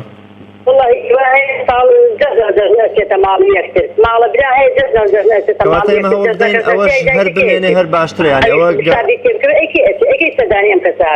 زۆر باشە. خات و ئامینە تۆ لەگەڵ هیچ کەسێکا ڕێککەوتووە دوێنێ ئەمڕۆیان لە ڕۆژانی داهاتووە بڕیار بدەیت کە لەگەڵ کەسێکا دراوسەیەکە ناسراوێک تا ئاش ببیتەوە؟ والله سپاس بخۆی گەورە من دڵێکی پێدا قەت نایە حەفتەیەکی پێ بچێت لەگەڵ هەر کەسێکە عاجزین ببێت. یەکسەر خۆم ئەچم و تەلەڤیزیۆنەکەم داوای لێبوردنەکەم ئەگەر خەتالەوی شەوە بێ من حەتەکەم ئەو دەستێژخە ئەو بەهرە گەورە بەدەست خۆم بێنم و ئەو خێرە دەست خۆم بخەم. بەخۆی گەورە بەزیارە من ئەوە منە نەخێشکی لەوادایشین بەم. دەی هەمیشە ئینشەڵا هەروە بمێنیتەوە لەگەڵ هیچ کەسێکە ناکۆک نەبی. ئەوە فەضلی خوایە. ئینشاءالله وایە بێگومان. قۆناغی دووەمی پەیوەندیەکانمان هەمووی شاری سلێمانی بوو. خات و ئاشنا تۆفیق لە سلێمانیەوە سڵاوی خوارد لێ بێ و جەژنتان پیرۆز بێ و هەر لە جەژن و خۆشییا بن. لە جەنابیشت و تەواوی خانەوادە و دۆستانتان. خات و ئاشنا جەژن لای ئەو شوێنەی ئێوە بە پێچوانی ئەو دوو خانمە خۆشەویستەی پێشتر گەرم و گوڕی و عەلاقە و پەیوەندی و سەردانیکردن چۆن چۆنی بوو؟ وڵا جژنێکی زۆر ساردوتر بوو لە چاو دژنی ڕەمەزانە. جژنێکی چی بوو؟ جژنێکی زۆر سارد بوو. سارد بوو؟ بەڵێ. دەی ئینشەڵا گەرم و گوڕە بێ ئەو لەوە چێ پلەکانی گەرما وای کردوێ کە خەڵک نەتوانیان بۆ منە. وڵا هۆکارەکە شێروی بەرزی پلەی گەرما بوو لە چاو دژنی ڕەمەزانە جژنێکی زۆر سارد بوو. لە ڕێی یەکتر بینینەوە یا سەردانیکردن یا پەیوەندی تەلەفۆنیەوە هیچ کەسێک هەبووە کە جەنابت لەگەڵی ئاش ببیتەوە؟ وڵا لەخوا بەزیادەی دڵی کەسی عاجز نەکردووە. ئەی کەسە بووە دڵی تۆ عاجز بکە؟ وڵا هەبووە بەڵێ. ئەی ئێستا ناکۆکنیانی؟ ئەرۆڵا. ئەی بۆچی ئەو گەورەیەت نەنواند کە وەکۆڵێ هیچ هۆیەک نەبووە بۆ ئازاردانی تۆ بەڵام بۆچی دەست پێشخەریت نەکرد بۆەوەی دوو پاداش بەدەست بێنی؟ پاداشتەوەی کە تۆ ئەوت عاجز نەکردو پاداشتەوەش کە تۆ دەست پێشخەری و گەورەیت نواندووە. ئێستا بۆچی هەوڵ نادەی هەردوویان پەیوەندی تەلەفۆنێکی وە بکە یا سەردانێکی بکەی؟ وڵا ئیشەڵا هەوڵ دەدەم بەس هۆکارەکەی من نەبووم عاجزی کردوون. ئەخە خۆی پێغەمبەری خوا صلی الله علیه وسلم فەرمێ گەورەی بۆ مرۆڤ ئەوەیە کە ئەوە سەرەتا فەرمێ کێ دەست پێشخەری لە تۆقەکردنا بکە، کێ دەست پێشخەری لە ئاشبوونەوە بکە و تەنانەت دەشفەرمێت سیلەی ڕوحم ئەوەیە کە کابرا هەر نێت و سەردان نەکات تۆ گەورەی بکەی هەر سەردانی ئەو بکەی. ئێستش بەڵێن بە خوا و بە پێغەمبەری خوا بدە صلی الله علیه وسلم کە دوایان پەیوەندی تەلەفۆن بۆ دۆستت بکەی دوو پاداش بەدەست بێنە و ئاشتی کەرەوە. بەڵێن بدە نەک هەوڵ. بەڵێن ئیشەڵا. ئینشەڵا ئەوە بەڵێنێکی داوە و بەجێشی بێنە و وە دڵنیاش بە گەورەی بۆ تۆیە و واز لەو ختورەی دڵ و شەرمکردن و شتە بێنە ئینشەڵا پاداشتەکەشت لای خوا وەرەگریتەوە. دەیاخوا سەرکەوتوبی خات و ئاشنا ڕێز و سڵامان بۆ خانەوادە دەدەین. هەروەها ئێمەش لە ئاراستەی جەنابتیەکەین. خات و ئاسیا لە شارۆچکەی تەکیەوە سڵاوی خوارد لێ بێ و ڕێز و خۆشەویستی و جەژنە پیرۆزەمانەیە بۆ خانەوادە و تەواوی دانیشتوانی تەکیەی خۆشەویست. سلامی خوا لەگەڵ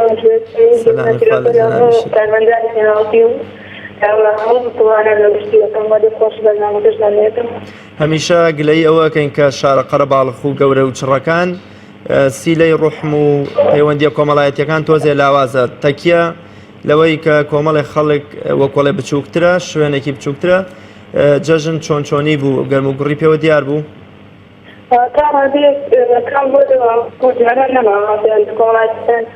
أنا ما تنهاوي أريد مالا مكان كريتو يتر أكس بمخوار حاسيسو ڕاستە فەرمووی خات و ئاسیا هیچ کەسێک هەبووە کە لە ڕۆژانی جەژن پێش جەژن ساڵانی ڕابردوو لەگەڵیان ناکۆک و ناتەبا بوو بیت و ئێستا جەژنت خۆست بێتەوە کردوێتە هەلێک بۆ ئاشتبوونەوە والله هبوا بس بالي أنا بودي من أجل تجلبكم وأجبينا فيكم ینی کەس هەبووە کە قسەی لەگەڵانە بەڵام ئاش نەبوو بێتنەوە والله أنتهي ینی تا ئێستش ناکۆکن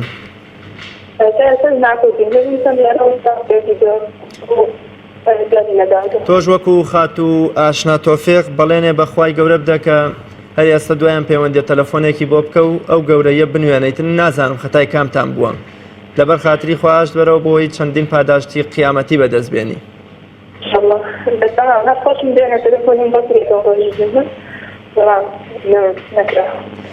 ئینشاڵڵا ئەو گەورەیە بۆ خۆت تۆمار بکە و ئەو پاداشەش بەدەست بێنە دوایان پەیوەندی ئینشاڵڵا لەبەر خاتری خواواز لە هەموو شەرم و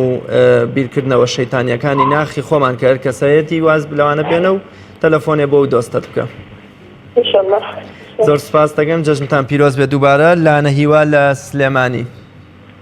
الو السلام عليكم عليكي السلام ورحمة الله دەستخۆشی بەرنامەکە و لێکە منی زۆر سپاس دەگەم جەژنتان پیرۆز بێ و سپاس خاتو لانە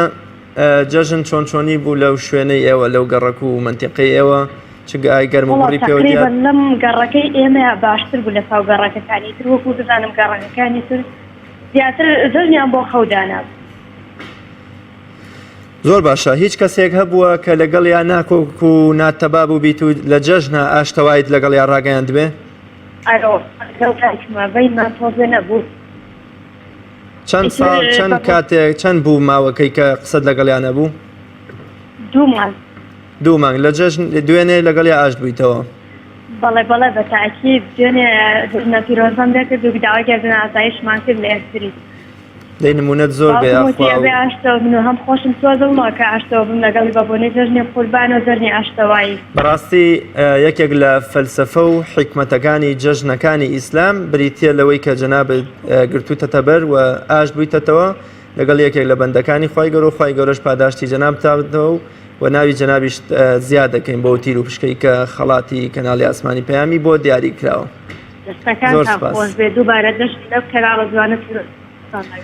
زۆر سپاس بۆ خاتوولانە هیوا خۆشەویستان ئەگەر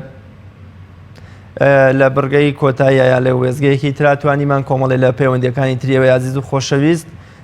وەرەگرین بۆی بزانین کێ جەژنی کردوتەوە کار ناوبڕێکی کورد وەرەگرین و لە تەوەری دووەمی بەرنامەکە بەدیداریەوەی عزیز و خۆشەویست شاد دەبینەوە دیواری یانەی هومێڵم وڕان وەی شومەی شومی نەفامی چڕان گجیەکەی عفەت ئازیزان دران شای کەمەرلاڵان هەرچی کەس باوان یاوە فریامان تروەخت ژیاوان جەژنتان پیرۆز هەموو ڕۆژێکتان هەر لە جەژن و خۆشی و کامەرانی دابێت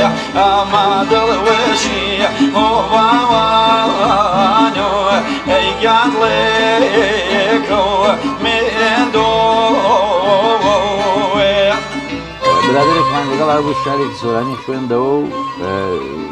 کەمە هیچ تەوەجۆی نەکرد فەرمووی ئێوە لە هۆرامانەوە هاتون شعیر هۆرامی تەنها پێ وتیان دەیت بە منی شارێکی هۆرامی بخوێنەوە ئەو کاتە دەنگم خۆش بوو من شارێکی شەر دەنگی خۆشە خەمێن نەبێ بە سۆز خوێنمەوە بۆی دەستی کردەگریان دەبیرمە دەستی کردەگریان فەرمووی ئەی بەداخەوە عمری هەژار وە فێڕۆ چوو زۆر وەلامانەوە عەجیب وتمان قوربان بۆەوە فەرمووی وتی چوون هۆرامی فێر نەبووم نەخۆشی دەردی دوورێ وەختە گیان و دەردارێ کۆنەسێمی سوحدەمێ بێ عەرز و حاڵی مەبەرێ جەزبەی نیم نگای سوورەگوڵ باوان جەو دەس و پەنجە و قەرەوڵ باوان چون ئاهوی سەرکەش سایەسڵ باوان جەو نیم نگای ناز بە لەبخەند باوان جێی گوڵاو پاشی و کەلەقەند باوان خلعتي لولاك توب باعثي خلقي عدم خلعتي لولاك توب باعثي خلقي عدم هم لسايي توب جملي مسندي پیغمبري هم لسایه توب و جمله مسندی پیغمبری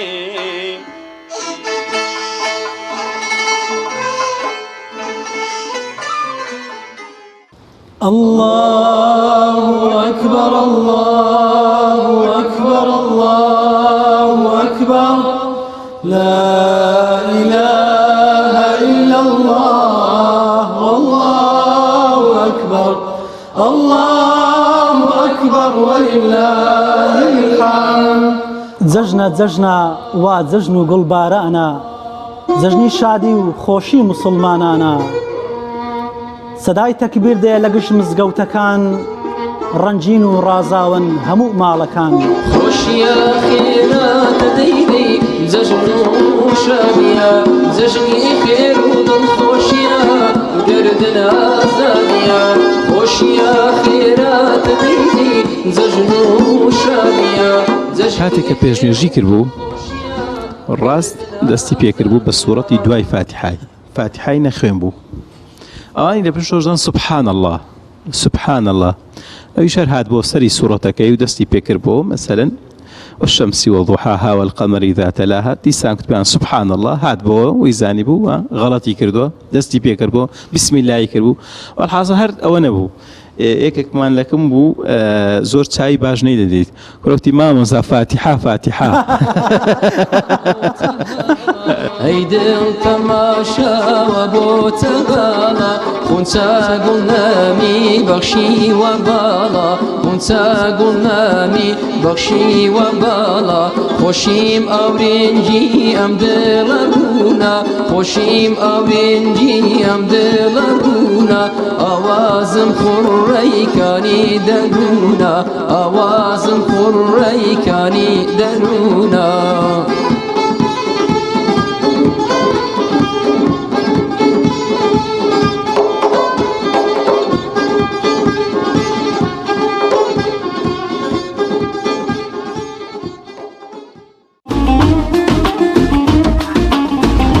جەژنی قوربان لە هەموو لایەک پیرۆز بێت لە جەژندا پێکەوە دەبێت لە هەر شوێنێکیت دەتوانی پیرۆزبایەکانی خۆتان لە ڕێگەی پەیامەوە بگەێن لە ڕۆژانی جەژندا چاوەڕێی پیرۆزبایەکانتان.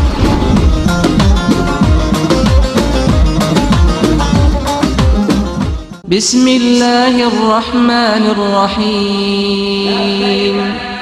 فصل لربك وانحر لبيك اللهم لبيك لبيك لا شريك لك لبيك إن الحمد والنعمة لك الملك لا شريك لك. خێرخوازانی خۆشەویست نەریتی گەورەی قوربانی ئیبراهیمی باوکی پێغەمبەران سەلامی خوای لێبێ گێڕانەوەی شکۆی جوانی و جوامێریە بۆ مرۆڤ دەستگای خێرخوازی بەخشین وەک پیشەی ساڵانەی خۆی بانکهێشتان دەکات بۆ ئەنجامدانی پرۆژەی گەورەی قوربانی و ئەرکی تەواوی قوربانی کردن و تا دەگاتە دەستی هەژاران و بێباوکان دەگرێتە ئەستۆ ئەرکی قوربانی کردن بە ئێمە بسپێرن و مەودای کاری خێر و چاکەتان فراوانتر بکەن بۆ زانیاری زیاتر پەیوەندیمان پێوە بکەن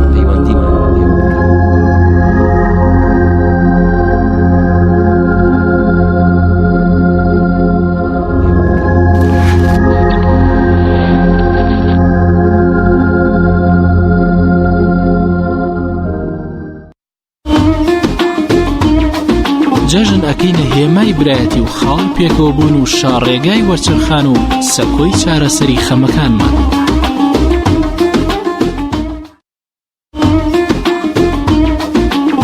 جەژندا شادی و خۆشی لە ئاسمانەوە بۆ سەر زەویە بارێ و ئێمەش ئەیکەینە شیرینی پێکەوە بوونمان.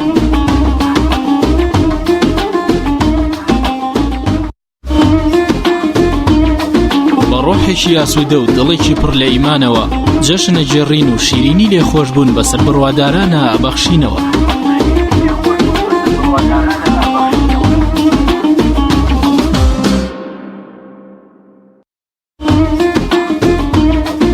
جەژن ڕق و چینە لە دڵەکانمان لا ئەبات و ئاشبوونەوەی ڕۆحەکانە کاتە جوانترین دیاری بۆ مرۆڤەکان.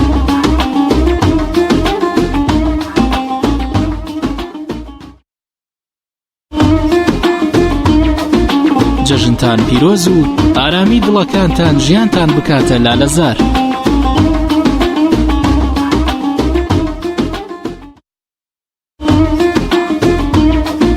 لە جەژندا شیرینی گەردن ئازایی ئەکەینە هۆکاری تەبای و پێکەوە ژیانمان.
خوشوانی کەژوکێیە و شمشاڵەکەت بگرالێ و ڕووکەی نەدەشت و کێساوان بۆ سەیرانی باغی سێ و ڕووکەی نەدەشت و کێساوان بۆ سەیرانی باغی سێ.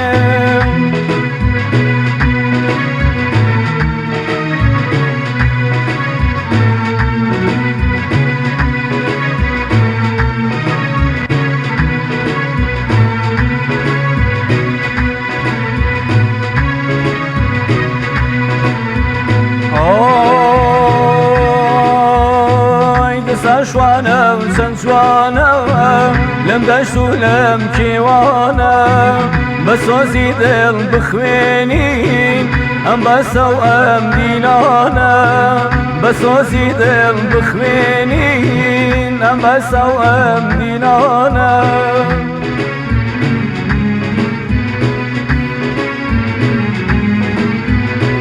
ئەسیری بەندی داویم پەیمانوی باشکاویم نەڵی دەمی وارانم فێری میزێنیت لە چاویم. ئەسیری بەندی داویم بە پولەی باشکاویم نەڵی دەمی وارانم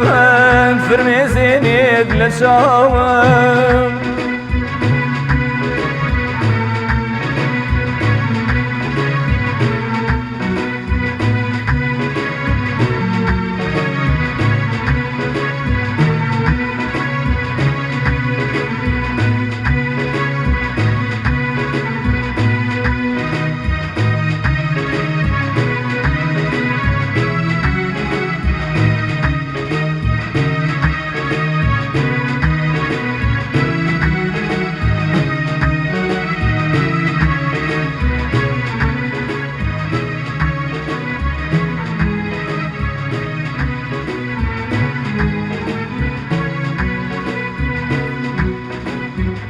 ئۆی شەوا لەگەڵ گەلاوێژ ئەکەومە سەر متوێژ دیوەی جوانی سەد شیعرەوە بۆ ئەمنی گۆڕانی بێژ دیوەی جوانی سەد شیعرەوە بۆ ئەمنی گۆڕانی بێژ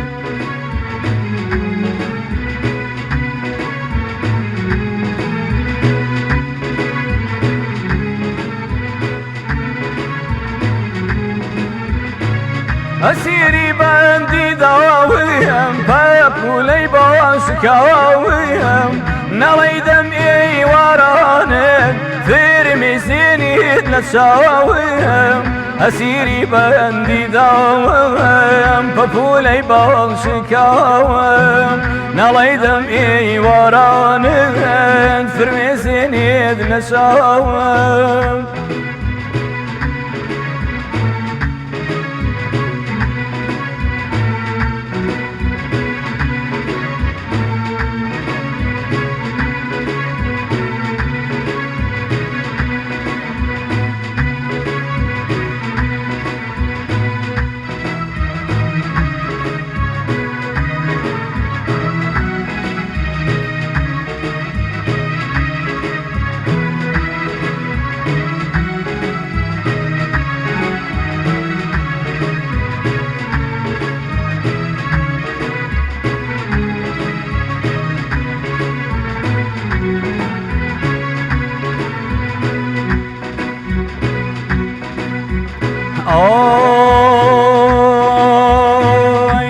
شوانە چەند جوانە لەم دەشت و لەم کێوانە بە سۆزی دڵ بخوێنین ئەم بەسە و ئەم دیلانە بە سۆزی دڵ بخوێنین ئەم بەسە و ئەم دیلانە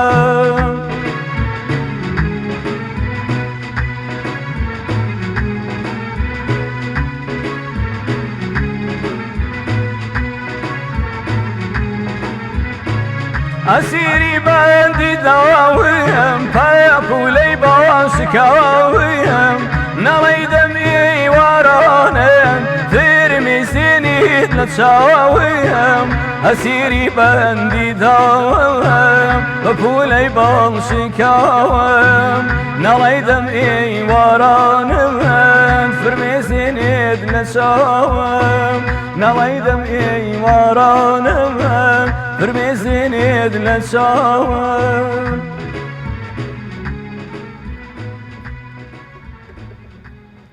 دەستەکانت خۆش بێت کاک جەلال بەخێر بێنێ بینەرانی عەزیز ئەم دوو میوانە تایبەتمان بەڕێز کاک جەلال وەروە کاک سۆرانی هاوڕێی کاک جەلال زیرە کە پێم وایە تا ئاستێکی باش ناسراوە بە بینەرانی عەزیز و بەگشتی نەک تەنها بینەرانی پێیان بەڵکو خەڵک بەگشتی ناسراوە چکۆ بەدەنگە خۆشەکەی بە خۆشەویستیەکەی بە تایبەتی سپاس دەکەین زۆر بەخێر لە ئێوە بەڕێز و خۆشەوی جەژن پیرۆزەکەم لە هەموو کارمەندانی کەناڵی پەیام و لە موسڵمانانی جیهان بە تایبەتی موسڵمانانی کوردستان هیوادارم تەمەنە ئاکەم ئەم جەژنە بێمبایی خۆشی و ئاشتی و سەقامگیری لە نێوان گەلانی دنیا و بە تایبەتی کوردستانی خۆ ئینشاءڵڵا کاک جەلال گیان سپاستان دەکەین. کاک جەلال ئیش و کاری ڕۆژان ئێستا بەچیەوە خەریکیت؟ جا ماشەڵڵا بەچیەوە سەرخەم لە ڕۆشنبیری هونەری شارەزوو داوامەکەم زۆر باشە لە تاقێکیش باچین بۆ دوکان لە خوێنی ئێوارانیش لە مەرحەلە چواری فنون دەخوێن یعنی خەریکی خوێن نییە ئێستاش ماشڵەوەڵا تەواویانی سەرقاڵی کاتیش بۆ هونەرەکە داناوە یان بۆ منە لە ڕۆشنبیری شوکارم هەرەوەی خول و دەوراتی گیان خول و دەوراتیشم کردەوە لە ماوەیدا لەمەوە پێشوا خەریکی خول و دەورات بووی زیاتر لە چه بابەتێکی هونەریە سەرقاڵی؟ وەڵای زیاتر هەرم کە ئەم کارانە بڵێن کاری تەسەوفی پێم وابێ عیرفانی حەزمە زیاتر لەو شعرانەیە و شعرانەکەم بگۆڕانی زۆر باشە کەواتە تەسەوف و عیرفانیەکە وەکو چی؟ باز لەوەکەم شتێکی جوانی نالیت هەیە کە دەیڵێت شتێکی جوانی نالیەوەی چامەکەی نالیە عدنانکەریم پێشودەر و چێتی نەرمەند عدنانکەریم زۆربەی شتەکانت وتنەوەی هی بەرهەمی خەڵکی ترە دەیڵێتەوە گۆرانی بێژەکانی ترە یاخۆت تایبەتی بەرهەمی تایبەتی خۆشتەتە وڵی کاک جراگیان بەرهەمی خۆشم مەیە بەس ڕاستی هەندیژیانەوە نە قورس بووە ئەفریان ناکەی تۆ ئەو پارە زۆرەی بدەی بە گۆرانیەک و کلیپێک خۆزانانی تێ چێ خۆت لە ئیشەکەی زین چەندێ قورسە ناوەندە ڕۆشنبیریەکان وەزارەتی ڕۆشنبیری ئەمانە هیچ هاوکارێکت نین لەوەی کە بتوانی بەرهەمێکی تایبەتی خۆتر چەندە بەرهەمت هەیە بەڵام زیاتر خۆتان لە ڕوونە سواسی کەناڵی پەیام دەکەم ئەوەی کەناڵی پەیام بووی کردم یەک کەناڵیکە بووی نەکرد طبعاً پێشتر وا بوو چەند کلیپێکی بۆ کرا وەزارەتی ڕۆژ هیچ ناوەڵایەک ئاورانی ناوە ئێمە لە خزمەتتان بە هیوای سەرکەوتووتر ئینشاءالله و بەرهەمی جوانتر بەزیستە با بچینە لای چکە دەرفەتی کامەکەی ناڵی کە پێێتی هێناوی ئەوەی کە بۆ سالمی نووسیوە بەڵێ کە جوان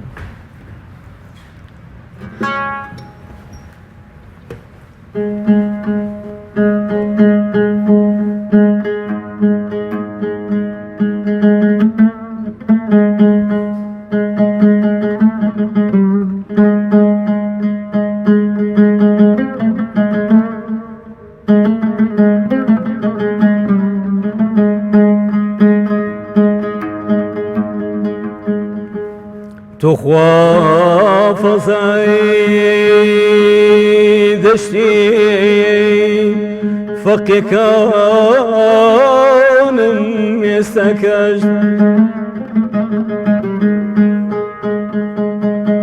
تخوا فزای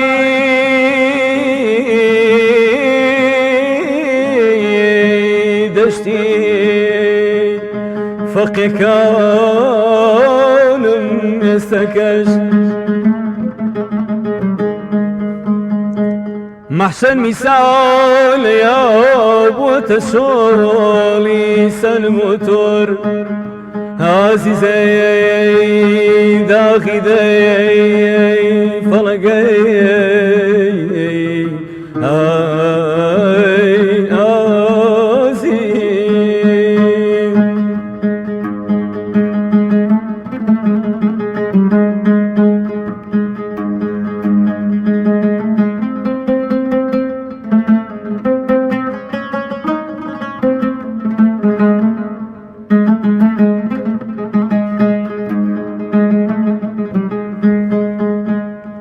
او خاريار يسفر خيار يا نخو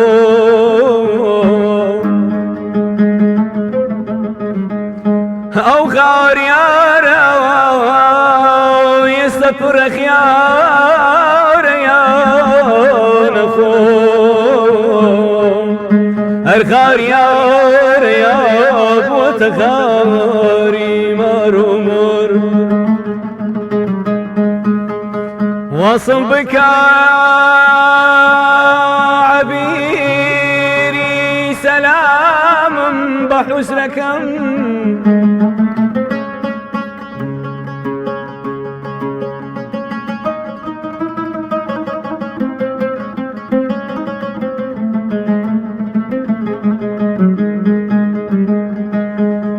وصل بك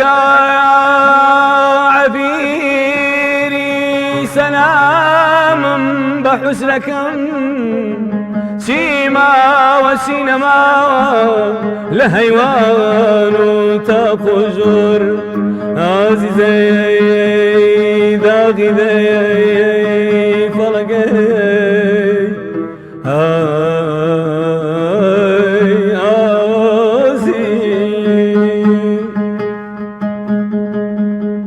زارم وكو إلال نحيفة مكو خيام زارم وكو إلال نحيفة مكو خيام آيادك وما سار بدن ضادك خطوم لم شرعي دردي غربة عالم سوزي جرتا بنران قبيبا وبشام بكابون لم شرعي دردي غربة عالم سوزي جرتا بنران قبيبا وبشام بكابون آيام مقامي روسة لم بين بموا يا ما صحى توقفات يومنا في سور يا ما صحى توقفات يومنا في سور حالي بكى بخفيا كأيار سنقدر حالي بكى بخفيا كأيار سنقدر نالي لشوقي تو يدني سلامي دور نالي لشوقي تو يدني سلامي خۆش بێ درود بۆ ڕۆحی شاعیری لە لوتکەوەستاوی کورد حەزرەتی نالی انشاءالله چۆن بۆ ئەم چامە قورسەی نالیت وە وتوەتەوە و هەر پێی سەرسان بۆ یام هۆکار چی بووە وڵا ئەوەی ڕاستی بێ لەگەڵ برادێکی خۆشەویستمان زۆر حەزمان لەم گۆرانی بوو چەند جار بەیەکەوە تومان من لە ڕاستی لە عەدنانکەریم ئەم گۆرانێ ینی حیفز نەکرد لەوە حیفزم کرد برادەرەکەمەوە ئەو نەوتی گۆرانی لام ئەوە خۆشەویست بوو لام زۆر ئەویتەوە لە یەکێکە لەو چامە زۆر زۆر بەهێزەکانی نالی ڕەحمەتی خوای لێبێ کە لە ئەستەمبولەوە بۆ خەریبی وڵات و بۆ خاک و خۆڵ و بۆ شارە زور و بۆ حجرە و فەقیەکانی سلێمانی بۆ سالمیان ئێرێ بەتاکی دوای لە شاعیرانی تری کلاسیکات چی ترت وتۆتەوە شاعری ئەخۆڵم کردو شعری ئەخۆڵم کردووە بە گۆرانی شعری ئەحمەد محەممەد شعری بەس مەوس و کلاسیکە بەڵێ عفو شاعری مەولەویم کردووە بە گۆرانی ئەخۆل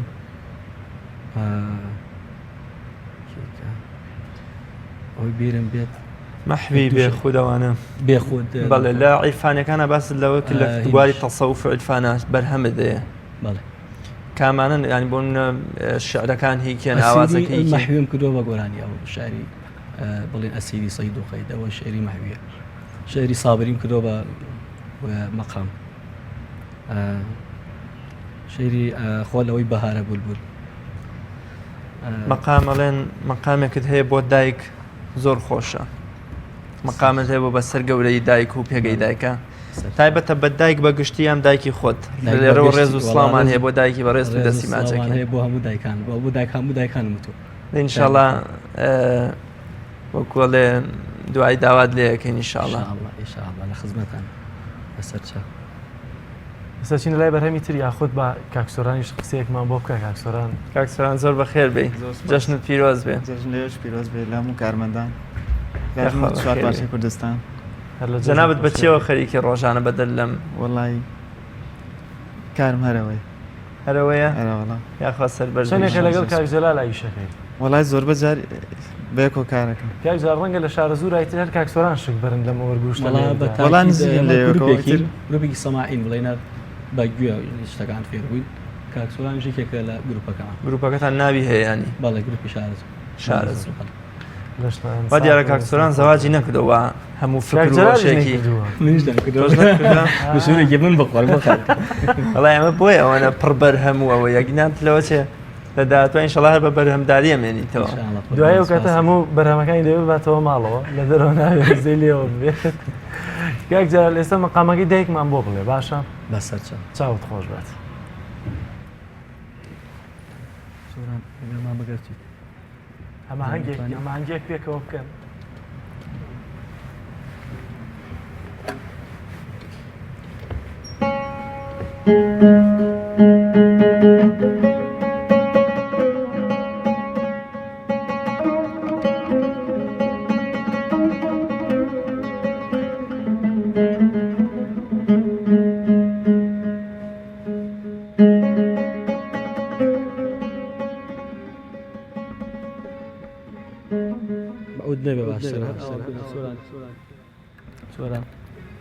تۆ لەگەڵ ئەمە بڕۆتەوە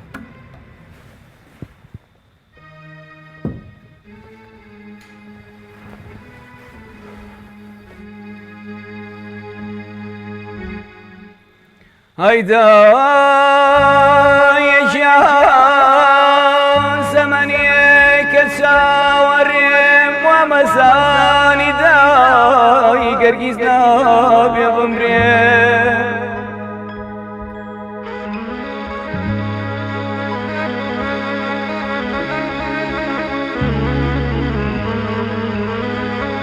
گەرمەدی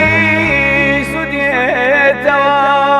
وەک درەختی گەڵا مردووی وەرزی خەزان شروع دەکا و دەژێتەوە خدایە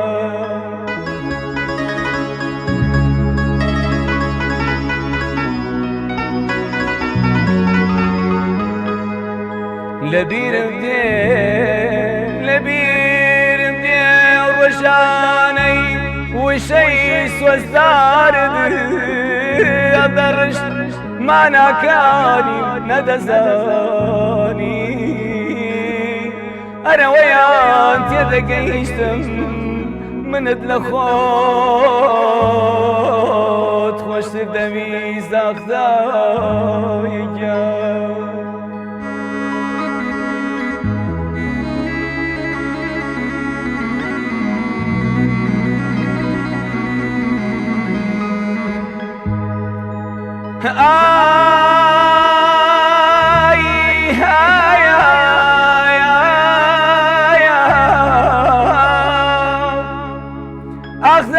ئەخدایەکیانە باشتر بوو زڕۆیشتی شەڕ و شامی قادسیە و گەردەلوولی بیابانت نەدی گەلێک واشی سەرسنوور و دەرودووی ساڵانت نەدی ئەخدایە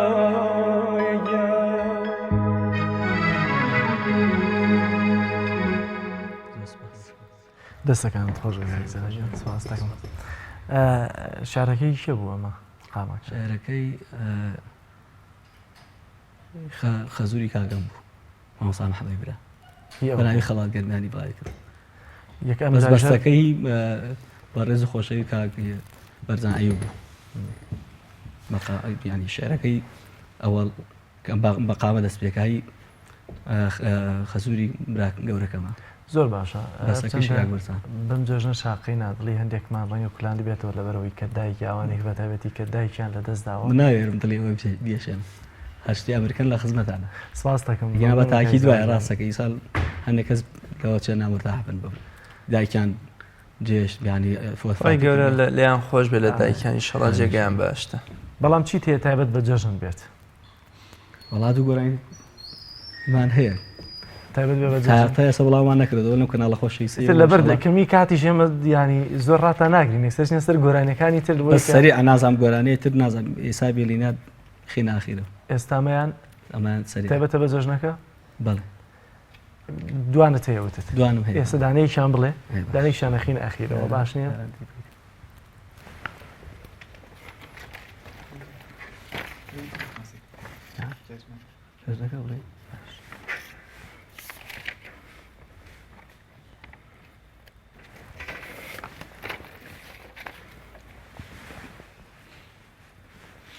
یەکەم جاریشە تەمان دێڵێن نە ئەمان نا ئەوەی تریان یەکەم ئەویکان کاکسۆران بەسە داواکاری ئەو خیخی ناکەێنە زۆر باشە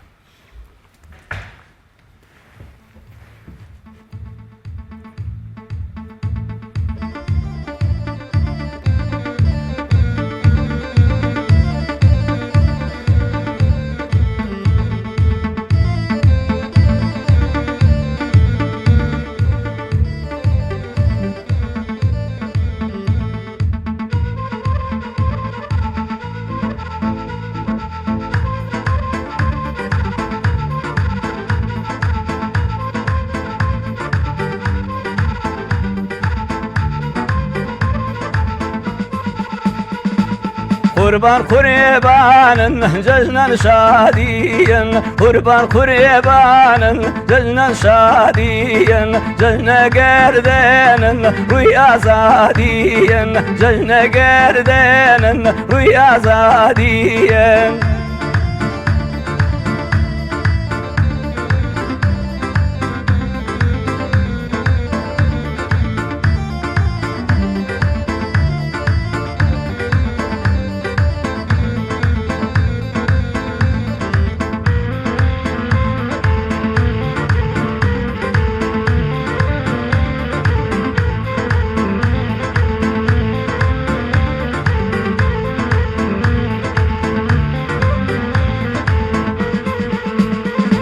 هي أرو جنين سواي جدينو أرو جنين سواي جدينو من تجبارونه جناني بيتو من تجبارونه جناني بيتو قربان قريبان جنان شادين قربان قريبان جنان شادين جنان قردين ويا زادين جنان قردين ويا زادين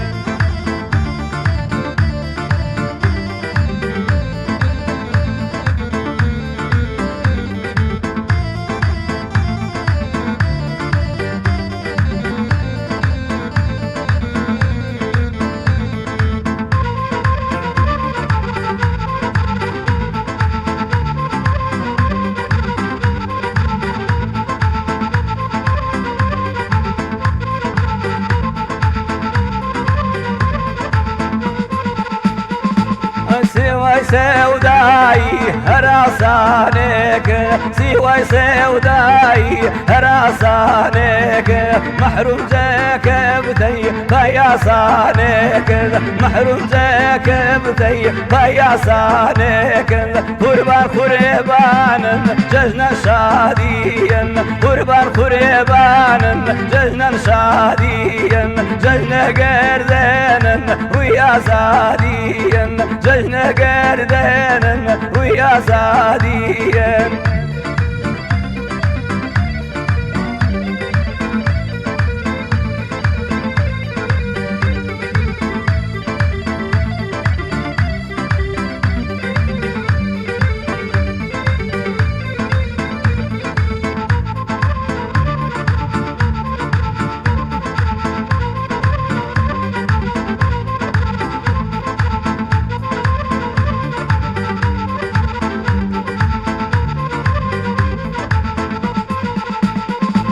ساتوج من ويره وقربانيك ساتوج من ويره وقربانيك من هو قرباني راي ربانيك من هو قرباني راي ربانيك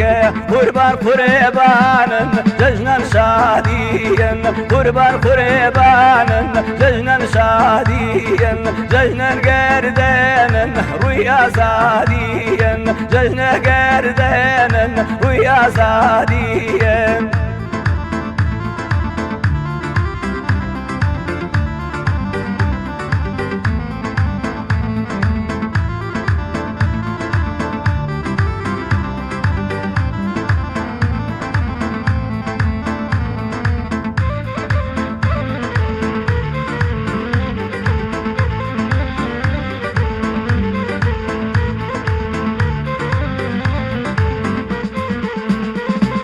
قرباني مشيو جاي بريبو قرباني مشيو جاي بريبو فداي بسن رايد البريبو فداي بسن رايد البريبو قربان قربان جلنا شاديا قربان قربان جلنا شاديا جلنا قردان رويا زاديا جلنا قردان ويا زاديا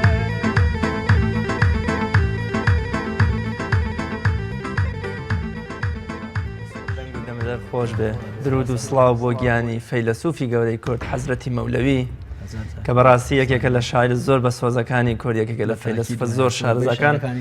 من شەوی عەرەفە یەکێک لە شارەزایانی بواری مەولەوی ئەمەی ڕافە کرد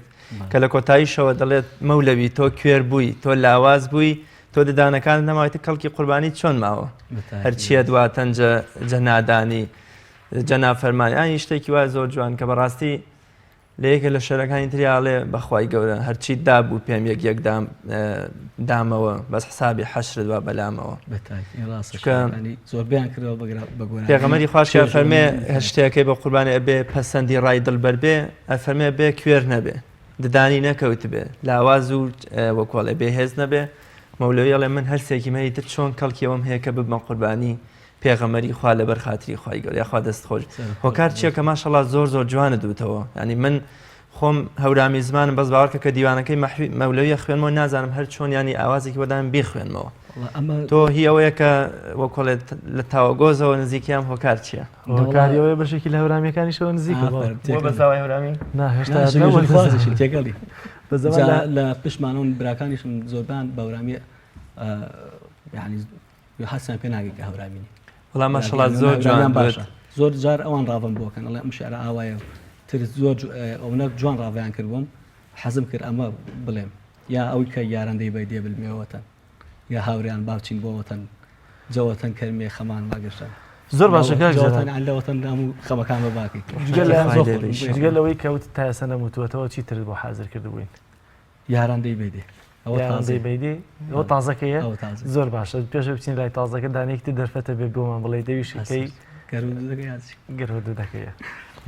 باش نییە چاوت خۆش ئێستا بینیا وەڵام باندێت قسە بکەم باشڵا بە مادوو نەبێت دەرفەتی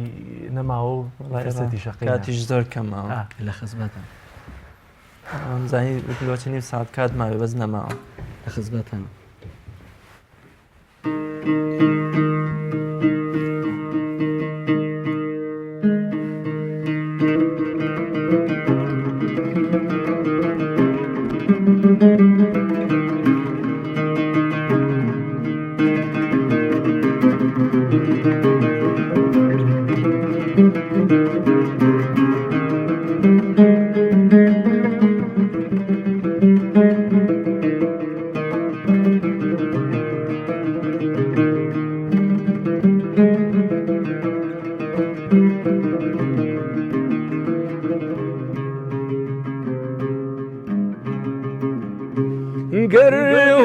هودودەکەی بادی سەبا بیر لە سەباتە گەر هودودەکەی بادی سەبا بیر لە سەباتە گەرێ تاقی سولەیمانیە ئەی خاتە هەواوەتان گەرێ تاقی سولەیمانیە ئەی خاتە هەواوەتان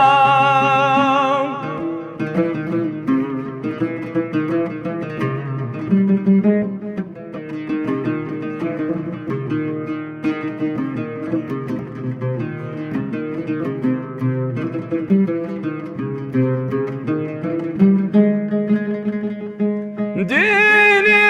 نەفسم بوو بە تارخانەی شینی دینی نەفسم بوو بە تارخانەی شینی هێنای کە سەبانامەی موشکینی وەفاوەتان هێنای کە سەبانامەی موشکینی وەفاوەتان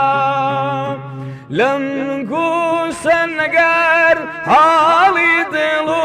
ڕۆحمە پەروەرسەن لەم گوشە نەگەر حاڵی دڵ و ڕۆحمە پەروەرسەن ئەی میردی زبانم شەو ڕۆژ نافمە سوراوەتان ئەی میردی زبانم شەو ڕۆژ نافمە سوراوەتان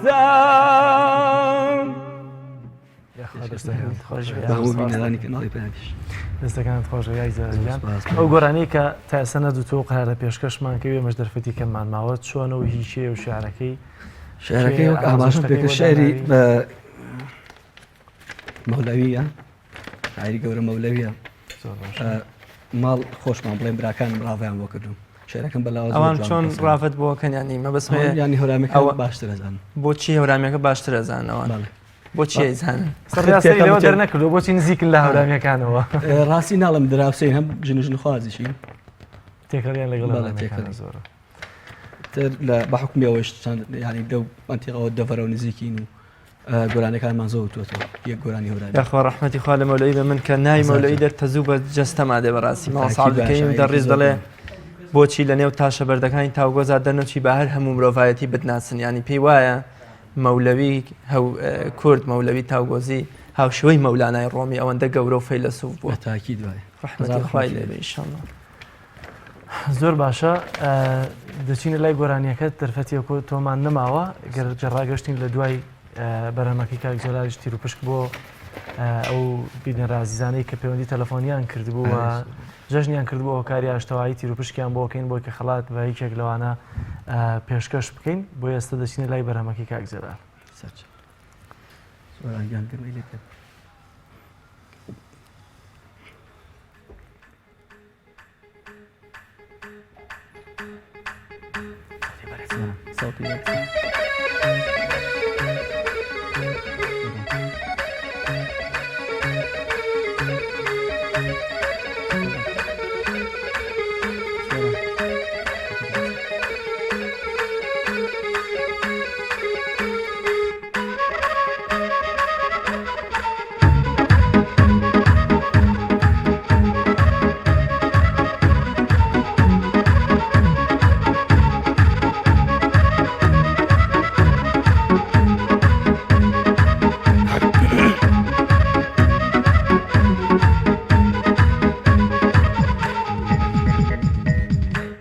ياران داي بيدي بالميوة وتن زوتن كرمي خمان ما قرشن ياران داي بيدي بالميوة وتن زوتن كرمي خمان ما قرشن جوان سيني بابارو بيسوو كروش وبايسي واي ما تنو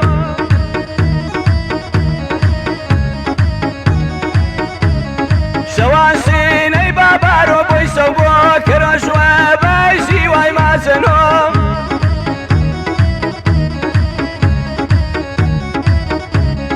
صبح كرمي وسني نسيمي طلاش كروسني خنيني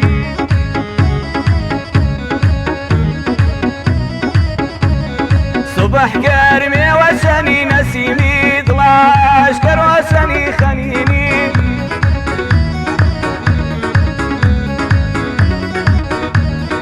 يا رداي بيدي بالميوة وتن زوتن كرمي خمان ما قرشن يا رداي بيدي بالميوة وتن زوتن كرمي خمان ما قرشن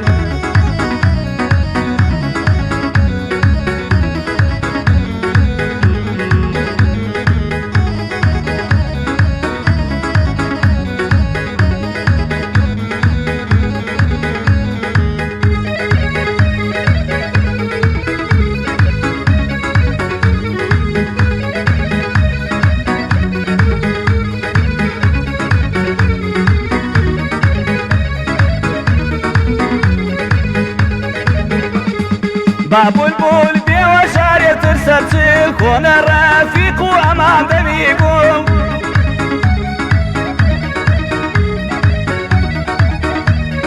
باب البول بوشاري ترسل كون الرفيق وأمان دميقوم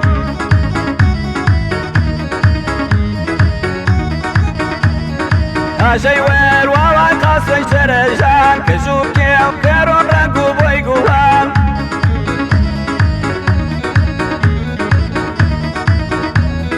هاجي وير والله قاصي شرجان كجوب كيم كيرون رنقو بويقوان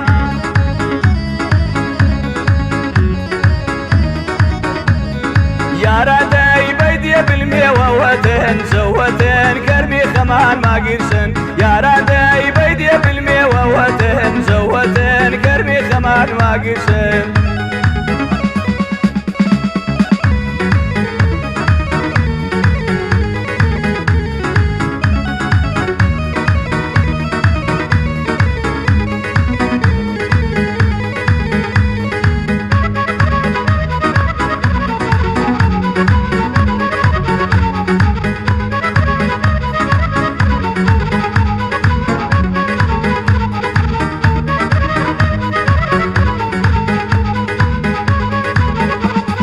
وهارا سير صوصا ديارا نمكونا ديش وشو بيدارا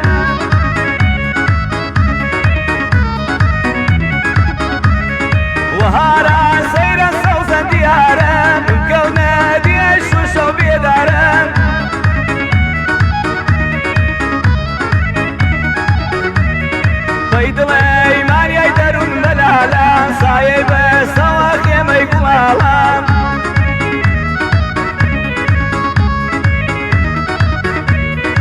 ئەی دڵێ مانیای دەروون بەلالان سایەی بەستەوە خێمەی گوڵهاڵان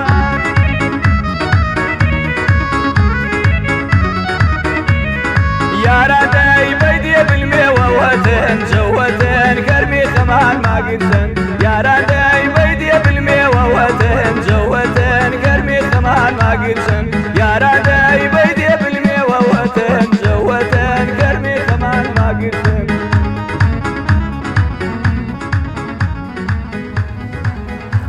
لەنتان خۆش بێ یاخوا دەستەکان خۆش بێ کاک جەراجگیانە لە جەژن و خۆشییا بن و هەمیشە دڵتان هەر شاد و گەشاڵشتان خۆش بێ کاک سۆران